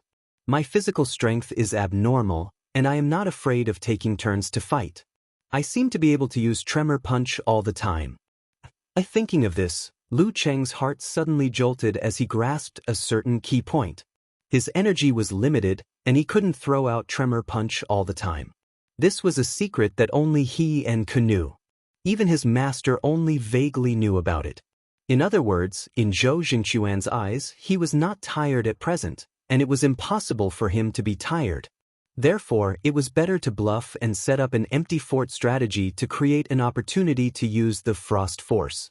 Lu Qing felt a little regretful that his severe warning was just a threshold and couldn't be applied in actual combat. Otherwise, there would be hope for him to turn the situation around. Of course, after the fight with Hou Yu, he had a new understanding of Zhou Jingquan. The water sect had the move of accumulating strength and erupting suddenly, while the Dan stage had the move of condensing the whole body's strength and erupting suddenly. The combination of the two may have an unexpected effect. Watching Zhou Jingquan's fights in the past 6 months, because he had never fought with a Dan stage fighter, and all of them were professional 9th pin fighters. This didn't show, but it didn't mean that it didn't exist. He had to be careful of this. While he was thinking, Zhou Jingquan, who had always maintained his composure, finally walked to the opposite side. He patted his dark martial arts suit, bent his legs, and leisurely made the starting gesture of fly-fall punch. Lu Qing put away all kinds of thoughts and put his body in the best condition again. This would be the first time he faced a complete 8th pin fighter. The referee raised his right hand, looked left and right, and then suddenly waved it down. Start! Lu Qing deliberately created an illusion that he was not tired at all. He turned his spine into a bowstring, bent it, and then bounced it. Then he exerted force on his legs and leaped out like an arrow, launching an attack in a head-on manner. Zhou Jingquan's eyelids twitched, but he looked self-satisfied and his posture didn't change. Dan stage fighters had absolute reaction, so he didn't feel Lu Qing's intention to attack. When Lu Qing approached Zhou Jingquan, he swayed his center of gravity and completed a sliding step like a flying fairy. In a flash, he flashed to the side of Zhou Jingquan. He straightened his back, raised his right hand and was about to throw a downward punch. Zhou Jingquan calmly put his right arm forward and took a step to the right. At this moment, Lu Qing's spine squirmed, swayed his center of gravity again, and pulled his body back to the position before the sliding step. Then he stepped on the ground, shook his waist, and moved his fascia. His right fist was like a cannonball. However, Zhou Jingquan's back muscles bulged, his spine bounced, and pulled his body back with the posture of mercurial center of gravity. Purely by the abdominal muscles, he shook his left arm as fast as lightning. Fly-fall punch, continuous. You can't hide from me when you are feinting and when you are making a real move. But you want to compete with me in mercurial center of gravity? Isn't this like showing off in front of a Luban? Lu Qing's mercurial center of gravity would affect his strength, and once he lowered his waist, it would be obvious when he wanted to shake his center of gravity again. However, the mercurial center of gravity of a Dan stage fighter was based on the unity of the strength of the whole body, which had turned into an instinct of the body. He could use it and disperse it at will, and there was almost no connection problem. Bang! The two fists collided, and they shook at the same time. They were evenly matched. Lu Qing used his feet to exert strength, while Zhou Jingquan only used the corresponding muscles. This was the gap between Lu Qing and an 8th pin Dan stage fighter. After one successful move, Zhou Jingquan's connection was faster and more compact than Hou Yu's. Under the situation of the unity of the whole body, his every move was equivalent to the strength of Lu Qing's feet. Back strength, abdominal muscles bulging, shoulder explosive strength, fascia pulling, joint 1-inch punch. Zhou Jingquan's moves were faster and faster, launching continuous attacks, leaving Lu Qing no time to tighten and compress his muscles. He didn't even dare to use the strength of his feet. He could only reluctantly follow his opponent and make moves with his abdomen, back, joints, and fascia. After a few moves, he was almost beaten out of his stance and was in danger. However, Lu Qing didn't panic. The current situation was what he had expected at the beginning of the attack.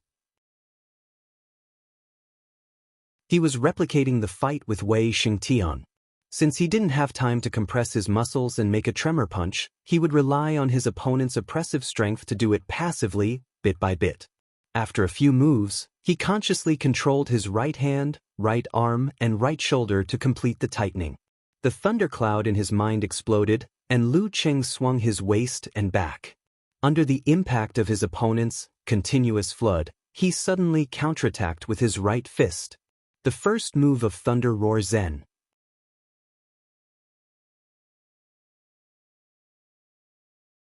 Chapter 206. Bang! When Zhou Jingquan's shoulder exploded, he swung out his left arm and hit Lu Cheng's fist. However, it was like hitting a bomb. He only felt a buzzing sound in his ears. The impact was abrupt, and the strong shock spread instantly. He felt like he jumped on the spot. His muscles, joints, and fascia were all trembling involuntarily. Tremor punch. His pupils shrank slightly and he took a short breath. Lu Cheng was not going to let his opponent go. He straightened his back and tightened his left arm. He was going to swing his arm and hit continuously to create a more terrifying shock for the next Frost Force attack. He didn't want to give his opponent a chance to dodge. At this moment, he felt that with the short breath, Zhou Jingquan's rolling qi and blood, external strength, and living spirit seemed to be shrinking inward. The full outbreak of a mighty one of the dance stage? Lu Cheng thought. According to what he had experienced and observed before, he bounced his spine and took a step to the side to avoid the front. He didn't want to use Thunder Roar Zen to fight with his opponent head-on. In that way, although Zhou Jingquan would suffer more violent shock, his body would definitely be broken up or even fly out. If he was careless, he would be defeated and unable to further weaken his opponent. He had to endure the impulse and wait for the best opportunity. But when he stepped away, Zhou Jingquan's qi and blood stabilized. His abdomen wriggled and his mouth made a humming sound. The contraction and consolidation just now were like an illusion. The shock stopped quickly. Zhou Jingquan put on a leisurely smile, as if he was saying, "I was just fooling you." He straightened his knees and pounced on his opponent again. His speed and momentum were so fast that they almost turned into substance and pressed on Lu Cheng's heart. Lu Cheng couldn't help but feel a little annoyed that the opportunity he had created with painstaking effort was so easily solved by his opponent. However, the negative feeling disappeared in a flash as the lake in his heart froze into ice. This was a bad thing, but also a good thing. At least it made Zhou Jingquan sure that he wasn't tired. Because of this, he had to be cautious and look for a better opportunity to delay the battle. The real one who cut off all means of retreat was like a wolf or a tiger. Once he found blood, he would pounce on it regardless of his own safety. Later, he would be able to surprise him with this. In the face of Zhou Jingquan's flood-like attack, Lu Cheng calmly took a few steps back. During this process, he maintained his center of gravity and footwork with his superb control over his body, as if he had another pair of eyes in the back of his head. While Lu Cheng kept retreating, Zhou Jingquan kept attacking. The distance between them was quickly narrowing. When Lu Cheng had accumulated enough strength and momentum to launch a fierce counterattack, imitating Lin Kei's story of retreating in order to advance, Zhou Jingquan swung his center of gravity and sprung his spine. Without any hesitation, he circled to the side. His timing was perfect, giving Lu Cheng the uncomfortable feeling of hitting cotton with 1,000 kilograms of force. The ability of the dance stage, absolute reaction. Zhou Jingquan and Wei Xingtian had completely different fighting styles. What was effective for the latter might not work for the former, just like now. Lu Cheng was once again pushed to the front by Zhou Jingquan. He was once again attacked by Zhou Jingquan's continuous momentum of fly-fall punch. Low kick, exploding shoulder, 1-inch punch, claw, and crushing punch burst out alternately. This time, Lu Cheng learned to be smart. He calmed down and borrowed strength from the listening force. Instead of using his feet, he relied on the 24 blizzard strikes to cooperate with the corresponding body parts to make up for the disadvantage in strength and connection. Sometimes he pulled the fascias on both sides and quickly punched. Sometimes he swelled his back muscles to rebound and counterattack. Sometimes he outlined his abdominal muscles and borrowed strength to fight back. Gradually he grasped the meaning of 24 blizzard strikes and solved the flaws in his connection. The more he fought, the crazier, fiercer, and faster he fought. Bang bang bang. Bang bang bang. The two of them kept colliding in the small space, stirring up muffled sounds of fists hitting flesh and blood. At the end of the fight, Lu Cheng deeply understood what it meant to have the strength of the dance stage as one. Even if he tried his best, he couldn't stop the disadvantage from coming slowly. During this process, Zhou Jingquan, who was wearing a black martial arts suit, constantly changed the direction of his mercurial balance to create an uncomfortable change of rhythm. This was to prevent Lu Cheng from being forced to compress and use tremor punch. At the same time, Zhou Jingquan dispersed the accumulated strength of his listening skill and disrupted the connection of 24 blizzard strikes. He displayed a martial arts foundation that was far superior to his opponent. Zhou Jingquan was not discouraged. He had only been practicing martial arts for half a year. Although he had undergone a complete transformation with the help of the Jin Dan and his own hard work, he was still far behind Zhou Jingquan in terms of details and experience, who had been practicing martial arts since he was a child and had been practicing martial arts for a long time. Only when you find the problem and the gap can you know how to make up for it. Who would be at full level at the beginning? Lu Cheng was about to be defeated by the dripping water to penetrate the stone, and his opponent was about to defeat him in a way that didn't consume much energy. Suddenly, he stabilized his center of gravity and lowered his waist to sit in his crotch. He pushed his feet inward. When his arm touched Zhou Jingquan's fist, he suddenly turned his waist and back. His muscles and joints all opened up and threw out a strong swing force like a volcanic eruption. Zhou Jingquan's upper body immediately swung to the side, but his feet were firmly nailed to the original position. Obvious cracks appeared on the green brick where he was standing. His body fiercely bounced back. Lu Cheng had expected this. He took the opportunity to visualize rolling thunderclouds and tightened and compressed the corresponding muscles. Bang! He stepped on the green brick with his feet and broke it. His two shoes collapsed and turned into fluttering butterflies. The strong rebound went all the way up through his ankle and knee joints. Lu Cheng straightened his back and swung his right arm to punch Zhou Jingquan with the force of 1,000 pounds. Boom! The thunderclouds in his mind exploded and there seemed to be a burst of vibration. Facing this, Zhou Jingquan, who took the initiative to attack, didn't have time to dodge. He also visualized the accumulated water and the rising posture, completely integrating the rebound force into himself. But the water current surged, flying straight down, hitting the ground, splashing up waves. Fly, fall, punch, waterfall. Bang! Circles of invisible ripples spread out from the place where the two fists met. Lu Cheng's qi and blood were surging, his muscles and joints were trembling obviously, and he felt like vomiting. But he was prepared. His abdominal muscles wriggled, and together with the thunderclouds in his mind, made a buzzing sound and counteracted most of the impact with a reverse vibration. Opposite him, Zhou Jingquan also neutralized the impact with a humming sound. After a pause, Lu Cheng tightened the instep without shoes, turned his waist and whipped out a whip kick. Zhou Jingquan seemed to recover faster than him. He calmly bulged his thigh muscles and kicked at the right time to block. Bang! The two collided in the air, and suddenly a little bit of white frost condensed and disappeared in a flash. Zhou Jingquan felt a chill in his heart. He immediately felt the rolling cold wave penetrating his shoes, into his skin and into his blood, bringing a chill that made his body stiff. Ice-sect force? His lips suddenly turned blue, and his eyes were full of surprise. Lu Cheng retracted his right foot, bent his body and was about to shake out his arm. But in his mind, the crystal-clear river sealed thousands of miles away, locking the kinetic energy.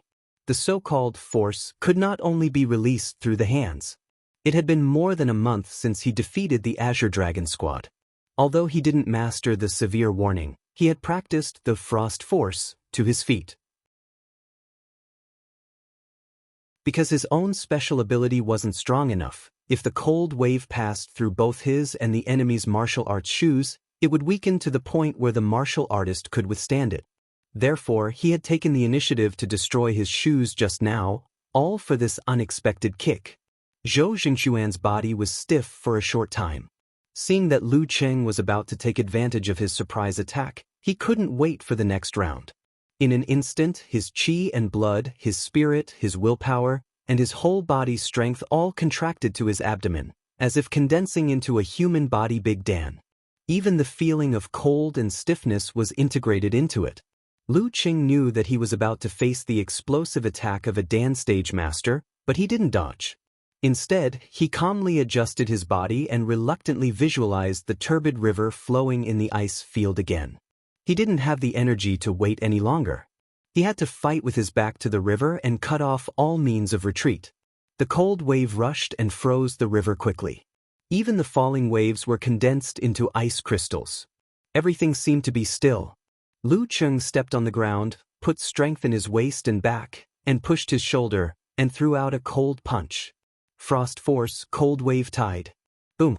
Zhou Jingxuan's human body Big Dan exploded, spewing out a mighty force, dispelling the cold and driving away the stiffness. Bang. His right fist was like a flood that broke through a dam, striking out powerfully. Bang. Lu Cheng was directly sent flying, and a layer of white frost condensed on Zhou Jingxuan's right arm for a short time. Thump, thump, thump, thump, thump, thump. Zhou Jingxuan's heartbeat suddenly became so violent that even the audience at the side of the arena seemed to be able to hear it. Following that, his blood rushed out like a rushing river, breaking the ice layer and the stiffness. However, Lu Cheng's energy was already at its limit. He barely managed to successfully use the last frost force. Now that he was flying in the air, he wanted to adjust his muscles and regain his center of gravity as usual. He had more than enough strength but not enough heart. With a flop, he directly fell on the ground of the arena, which made Yan Zhike worried. Zhou Jingquan stepped forward. His body was a little slow, but he rushed to Lu Cheng's side before he turned over and stood up. Bang! He tightened his thighs and quickly whipped out. Lu Cheng barely raised his arms to block, but he was whipped out of his stance. Bang! Zhou Jingquan repeatedly kicked, not giving him a chance to breathe. The instep of his foot stopped at his neck. The second round, Zhou Jingquan wins. The referee raised his right hand. Lu Cheng took a breath and stood up steadily. He didn't show his actual tiredness. After slightly nodding as a greeting, he quickly turned around and walked out of the arena. Although his first frost force blocked Zhou Jingxuan's martial arts shoes, and the second one was an arrow at the end of its flight, but the combination of the two could still beat a direct hit of the frost force. Of course, he couldn't give this professional eighth pin of the Dan stage more time to recover. This could be considered to have accomplished the initial goal. In the guest team seats, Lin Kei took off his coat with a cold face and strode out.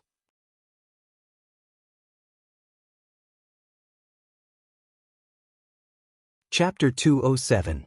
In the stands, Yi Yaoting rested her chin on one hand and said with confusion, Lu Cheng's last choice was very reckless. Shouldn't he have retreated to avoid senior brother Zhou's explosive counterattack and patiently waited for the next opportunity?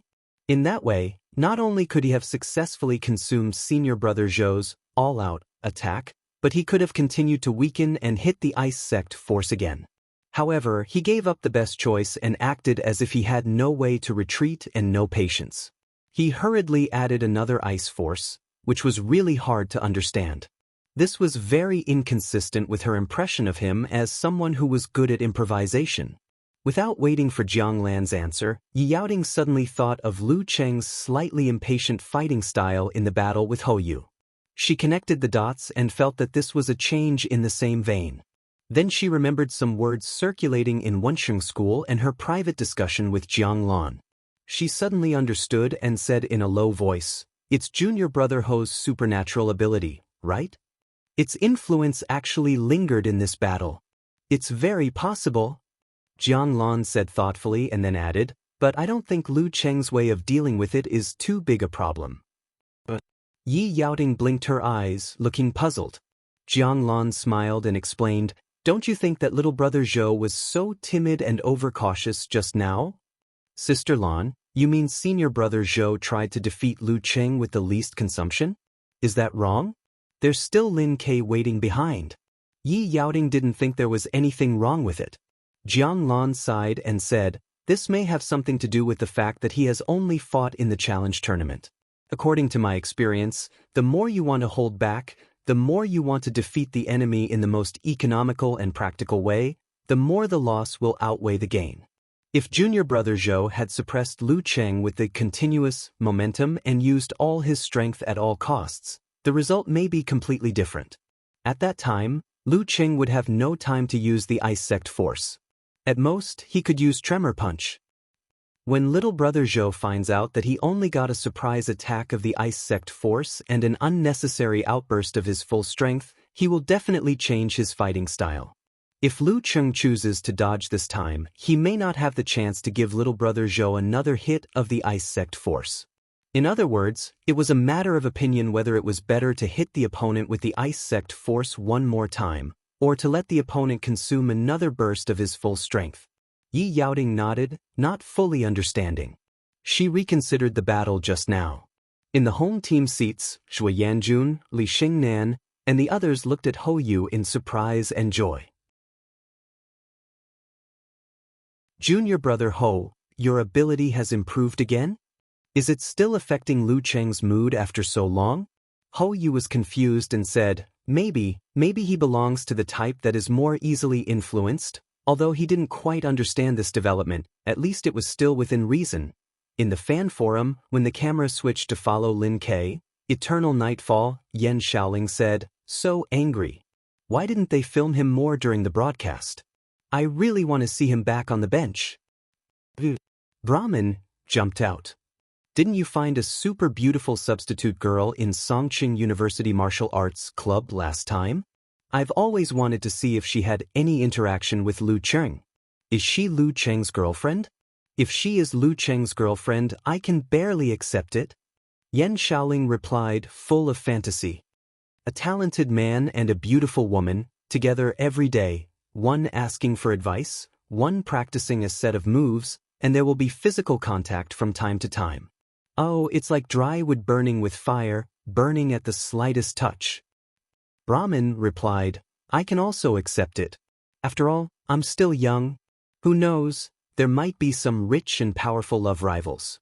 Then, Lu Cheng's martial arts will improve by leaps and bounds. Life is full of ups and downs. Don't bully a poor young man. Unparalleled Dragon King interrupted, what kind of novels and TV series do you usually read? And don't you think Lu Cheng's last fight was a little strange? I read all the novels in the boys' club. Brahmin replied happily. Little Nightfall, speaking of this, do you still remember the ID, Lu Cheng's girlfriend? Have you registered a similar one? Of course. But a lot of interesting ones have been taken. Yan Shaoling said indignantly. Brahmin, what did you register? Me? I registered Lu Cheng's #1 fangirl. What about you? Brahmin boasted. Yan Shaoling sent a blank emoji. I registered Lu Cheng's daughter. Unparalleled Dragon King, Okamoto's fan, and the others all expressed their admiration. Indeed, Little Nightfall has no moral principles. Oh, little dragon, what did you say was a little strange? Yan Shaoling just realized. Unparalleled Dragon King joked, nothing, I shouldn't have discussed such a frivolous topic in such a serious situation. And after thinking about it carefully and analyzing it, it seemed to be understandable. Facing Lin Ke, Lu Cheng held out his fist and bumped it with him to complete the handover ceremony. Then he lowered his voice and reminded him, don't get hurt. This was a home and away match. If his brother-in-law was injured, even if they won this match, they would lose the next match. Lin Ke took back his hand and nodded slightly. He passed Lu Cheng and went to the stone steps. Before Lu Cheng returned to his seat, he saw Yenjika coming to him with a big white towel. Does Hou Yu have supernatural ability? She asked in a low voice. Lu Cheng took the towel and wiped the sweat on his head and neck. He nodded slightly and said, I think so, that's right. It's impossible that a 9th pin fighter would be impatient for no reason when facing Hou Yu. Speaking of this, Yenjika's dimples appeared. She pursed her lips and said, he doesn't. Lu Cheng thought about it and said with a smile, he doesn't have an annoying face that makes the onlookers want to beat him up. Yenjika nodded quickly and returned to the guest seat with him. She let him put the big white towel on himself so that he wouldn't get cold because of the cold wind on the mountainside. Lu Cheng was sweating a lot at this time and wearing a coat would make his clothes dirty. That was a good fight. I got hit by your frost force twice. Now it's settled. Sun Jian and Li Mao stood up one after another. They praised him sincerely and high-fived Lu Cheng. After a short while, they sat down at the same time and looked at the arena again. "Are you tired?" Yenjika leaned to Lu Cheng and asked in a low voice. "Yes." Lu Cheng didn't hide it. Yenjika felt sorry for him but couldn't hide her curiosity. She stared at her toes and asked softly, "Compared to the massage you gave me before, which was more tiring?" "Of course it was the shock force massage. My head is a little numb now, but I won't fall asleep as soon as my head hits the pillow." Lu Cheng didn't show off his tiredness and said with a smile, "Almost." "Almost?" Yenjika's eyes sparkled. She pulled Lu Cheng's hand and helped him massage the acupoints on his palm and arm. At the same time, she pretended to be calm. She pinked her cheeks and covered the place where they were holding hands with Lu Cheng's coat to cover their interaction.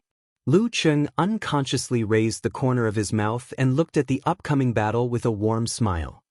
Zhou Jingquan visualized a big river and made his blood flow like running water. The sound of splashing could be heard constantly. He wanted to wash away the frost and nourish his body as much as possible. This was the recovery method derived from the unique skill of the water sect. Lin Ke stood in front of him, arched his back, ready to attack. The referee raised his right hand and shouted, "Start!" Lin Ke straightened his legs and straightened his back. He rushed out like a meteor and finished the attack with a speed faster than a professional ninth pin fighter. Zhou Jingquan was shocked but didn't panic. He exerted force on his ankle and rushed forward like water released from a sluice gate. It seemed that he was going to confront the enemy head-on. Seeing that they were about to meet, he suddenly swayed his center of gravity and slid to the side of Lin Quebec. At the same time, Lin Ke also swayed his center of gravity and finished the change of direction. They seemed to be dancing a dance with tacit understanding. Seeing this, Jiang Lan put down her right hand that was supporting her cheek and blurted out, "Mercurial balance." Has Lin Ke already mastered mercurial balance? To have mercurial balance, one had to master meditation and forcibly control it with the spirit. Or, all muscles and tendons were almost integrated and the whole body's strength was smooth and transparent. In other words, Lin Ke was very close to the Dan stage. At this stage, not only did the fighter have mercurial balance, but also the body's muscles and tendons were trained to the finest detail. Together with the strong spirit, he was close to absolute reaction. At most 2 months, he can really step into the Dan stage. Jiang Lan came back to herself and couldn't help but sigh. He is twice as fast as me. He deserves to be a famous genius. Experts know when they show their hand. After a short fight, Zhou Jingquan's heart became more dignified. However, compared to the fight with Lu Cheng, he didn't have to hesitate, worry, or be overcautious. He could really use his martial arts strength. He stepped on the ground and the strength rebounded without leaking out. He forcibly pulled back his center of gravity and took the initiative to lean toward Lin Quebec. Lin Ke also didn't dodge. He slid to the left, shook his shoulder, and popped out his arm. He clenched his fist and hit his waist. Bang! Zhou Jingquan didn't dodge again. His back muscles swelled and his spine sprung. His right hand became a hammer and hit down hard. He once again launched the fly-fall punch, continuous. When the two fists met, he suddenly lowered his waist and sat down, making the strength, qi, blood, and all kinds of feelings in his body shrink and hug inwards. His whole body was like a big Dan. There was no warning at all during this process. He actually acted as if he was unleashing an ordinary attack. "I know you will attack me before I completely get rid of the influence of frost. I will give you this opportunity."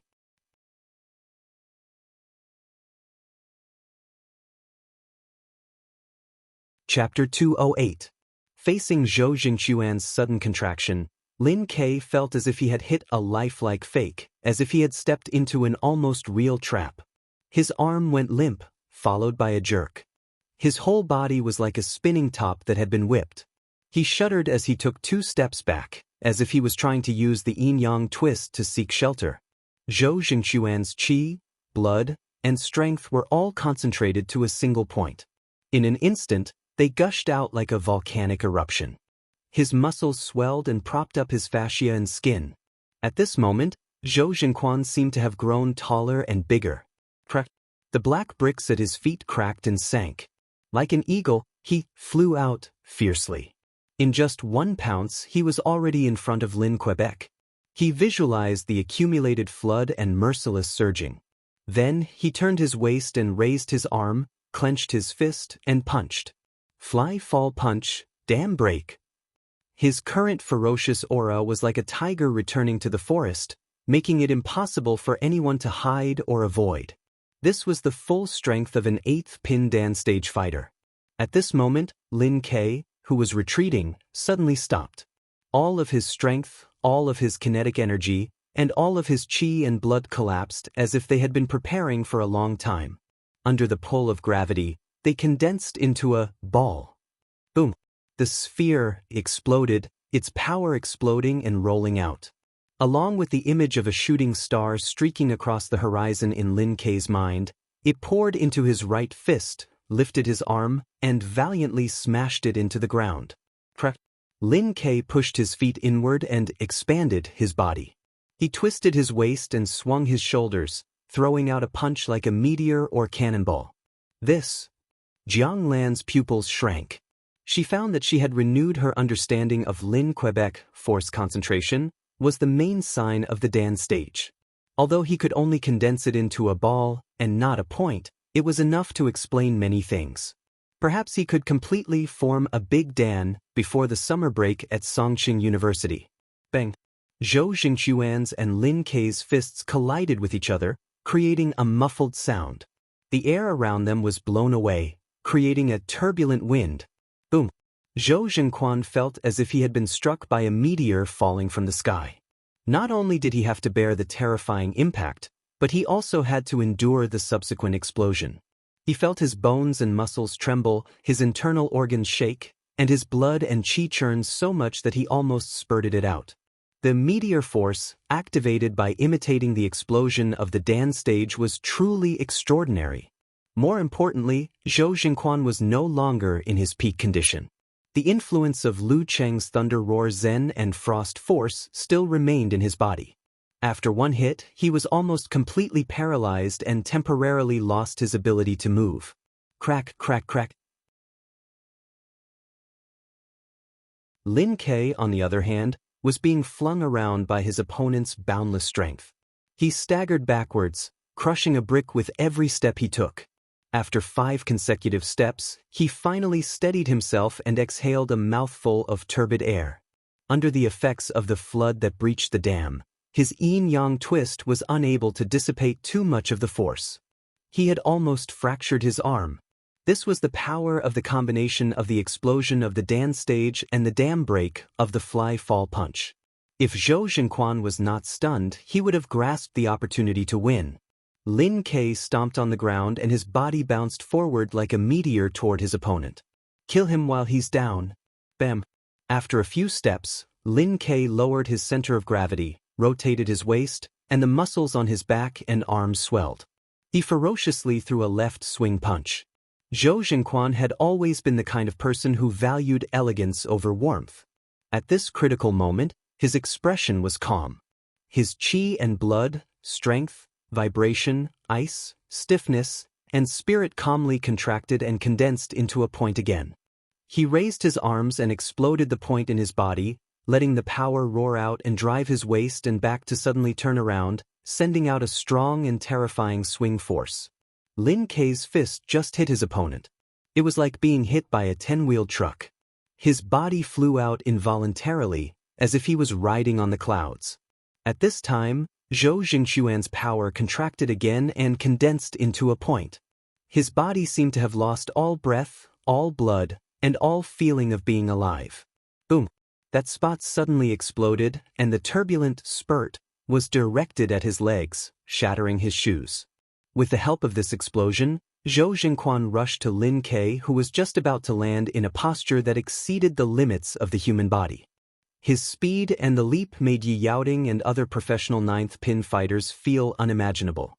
The standing long jump record of ordinary people couldn't be compared to this at all. Zhou Jingxuan's rush was like a fierce tiger hunting for its prey. Accompanied by the whistling of the wind, he arrived in front of Lin Ke when he just landed. He lowered his waist and sat in his crotch, continuously using force concentration for the third time, condensing all his feelings into a point in his dantian. At this point, he had already used all his strength, even the killing move used to deal with mighty ones of the Dan stage. Flying Flow Triple Hit. Normally, 8th pin Dan stage fighters not only had a limited number of times to use all their strength, but also in the continuous use. Once 3 or 4 times, the body would be overloaded and problems would arise. Zhou Jingquan practiced the derivation of the unique skill of the water sect, which nourished him for a long time. Therefore, he was able to exceed the double explosion of ordinary 8th pin Dan stage fighters and complete the triple hit. Even if Wei Xingtian, who was also of the 8th pin, was here, facing his full strength, he would be in danger. This was the real deal of 3 or 4 moves for a life. Boom! That bit of strength exploded, and all kinds of feelings gushed out. Zhou Jingxuan's body swelled, his muscles distinct and vaguely enlarged. In his mind, he visualized the unceasingly converging flood and the unceasingly rising accumulating force. After the mighty force bounced back from his feet, he let the torrent pour down and hit the ground fiercely, splashing a loud and clear sound of splashing water. He raised his right arm and clenched his fist like a hammer. He really used all his strength and smashed down with a loud bang. Flying Flow Punch, Waterfall. This time, he wanted to keep Lin Ke in place and not send him flying. Bam! The air exploded as the fist smashed down. Lin Ke had just stabilized his center of gravity when he was faced with this despairing blow. He quickly took a breath, his body trembling, and his chi and blood condensed into a ball in an instant. In his mind, he visualized a meteor that streaked across the sky and ignited his body. He lowered his waist, crossed his legs, and got into a good posture. Since he couldn't avoid it, he might as well give it his all. Boom! The meteor fell to the ground and the ball exploded, causing Lin Ke's temples to bulge. Part of his muscles expanded, but the other part was unusually tight. Bam! He raised his legs and swung his waist. His right hand formed a fist and punched upwards as if he was moving or blocking. Bang! Their fists collided. Both of their bodies shook at the same time, as if they would bounce up in the next second. Zhou Jingquan had the absolute advantage, so he didn't suffer much from the shock. However, the remnants in his body were far greater than Lin Ke's. Once triggered, his body shook endlessly, his chi and blood surged, and his throat became dry. This made his left leg, which he wanted to pull out, go weak, and he couldn't keep up in time. Lin Ke, on the other hand, was hammered down from above. His feet seemed to sink into the black bricks. His muscles and tendons were also shaken, trembling uncontrollably. At this moment, he was as stiff as a puppet and eerily shot backwards as if he had been pushed in the chest by an invisible giant. Yin-yang twist. At the critical moment, he borrowed strength from the yin-yang twist and used it to exile himself away from Zhou Jingquan to avoid the following attacks. Zhou Jingxuan's flying 3 consecutive strikes was extremely terrifying. After blocking and borrowing, Lin Ke still couldn't resolve it. He could only follow the momentum and fall to the ground, rolling continuously. If he didn't do so, he would have suffered serious internal injuries. During this process, Lin Ke controlled the strength in his body, continuously twitching his tendons and bulging his muscles. He quickly collided with the ground, diverting and borrowing the force again and again. Zhou Jingquan managed to stabilize the shock and cold current with great difficulty. He was about to give chase when he felt his body become empty. He almost couldn't maintain his elegant posture.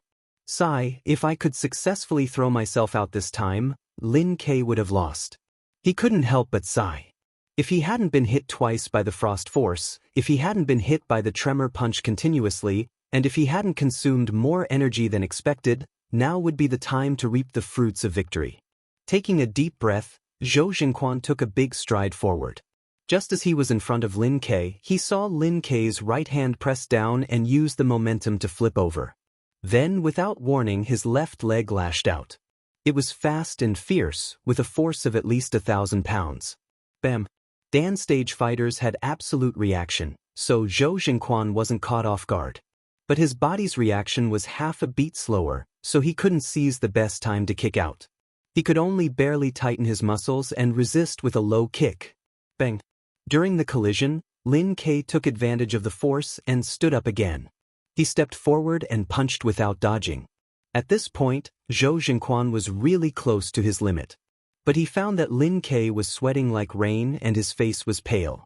Obviously, he wasn't relaxed, so he clenched his teeth and launched the continuous of the fly-fall punch to fight with his opponent in close quarters. Until now, Lu Cheng, who had been holding his breath since Zhou Jingquan's 3 consecutive strikes, finally let out a long sigh of relief. He was shocked by his brother-in-law's near-death situation. If it were him, facing Zhou Jingquan's outburst, even if he was in peak condition, he wouldn't be able to withstand it. After all, his frost force needed to be prepared and couldn't be used in a flash. Is this the real fighting ability of an 8th pin Dan stage fighter? While thinking, he suddenly noticed that Yenjika's right hand, which was massaging him, was tightly holding his left palm. Don't worry. He reached out and patted the back of his girlfriend's hand, comforting her. Yenjika tightened her pretty lips and nodded slightly. Bang bang bang bang bet. The more Zhou Jingquan fought, the more frightened he was. He felt like he was facing an emotionless iron mask, without fear or worry. Obviously, he was tired, but his face was still indifferent and his eyes were still firm. He couldn't help but suspect that he had made a mistake. Lin Ke used the yin-yang twist as the core and the strength of his whole body as one. He launched the 24 blizzard strikes continuously. The more he fought, the fiercer and crazier he became. Gradually, his momentum overwhelmed his opponent.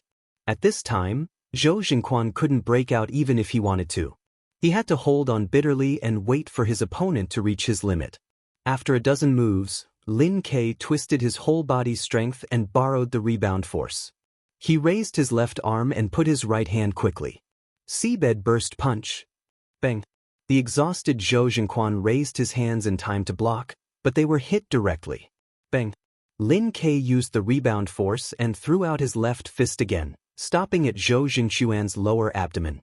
Zhou Jingquan paused his movement, gasped, and said confidently, "Okay, I admit defeat." Lin Ke breathed heavily and didn't respond. Sweat flowed over his eyelids, blurring his eyes. But his expression was still indifferent, and his eyes were as firm as usual.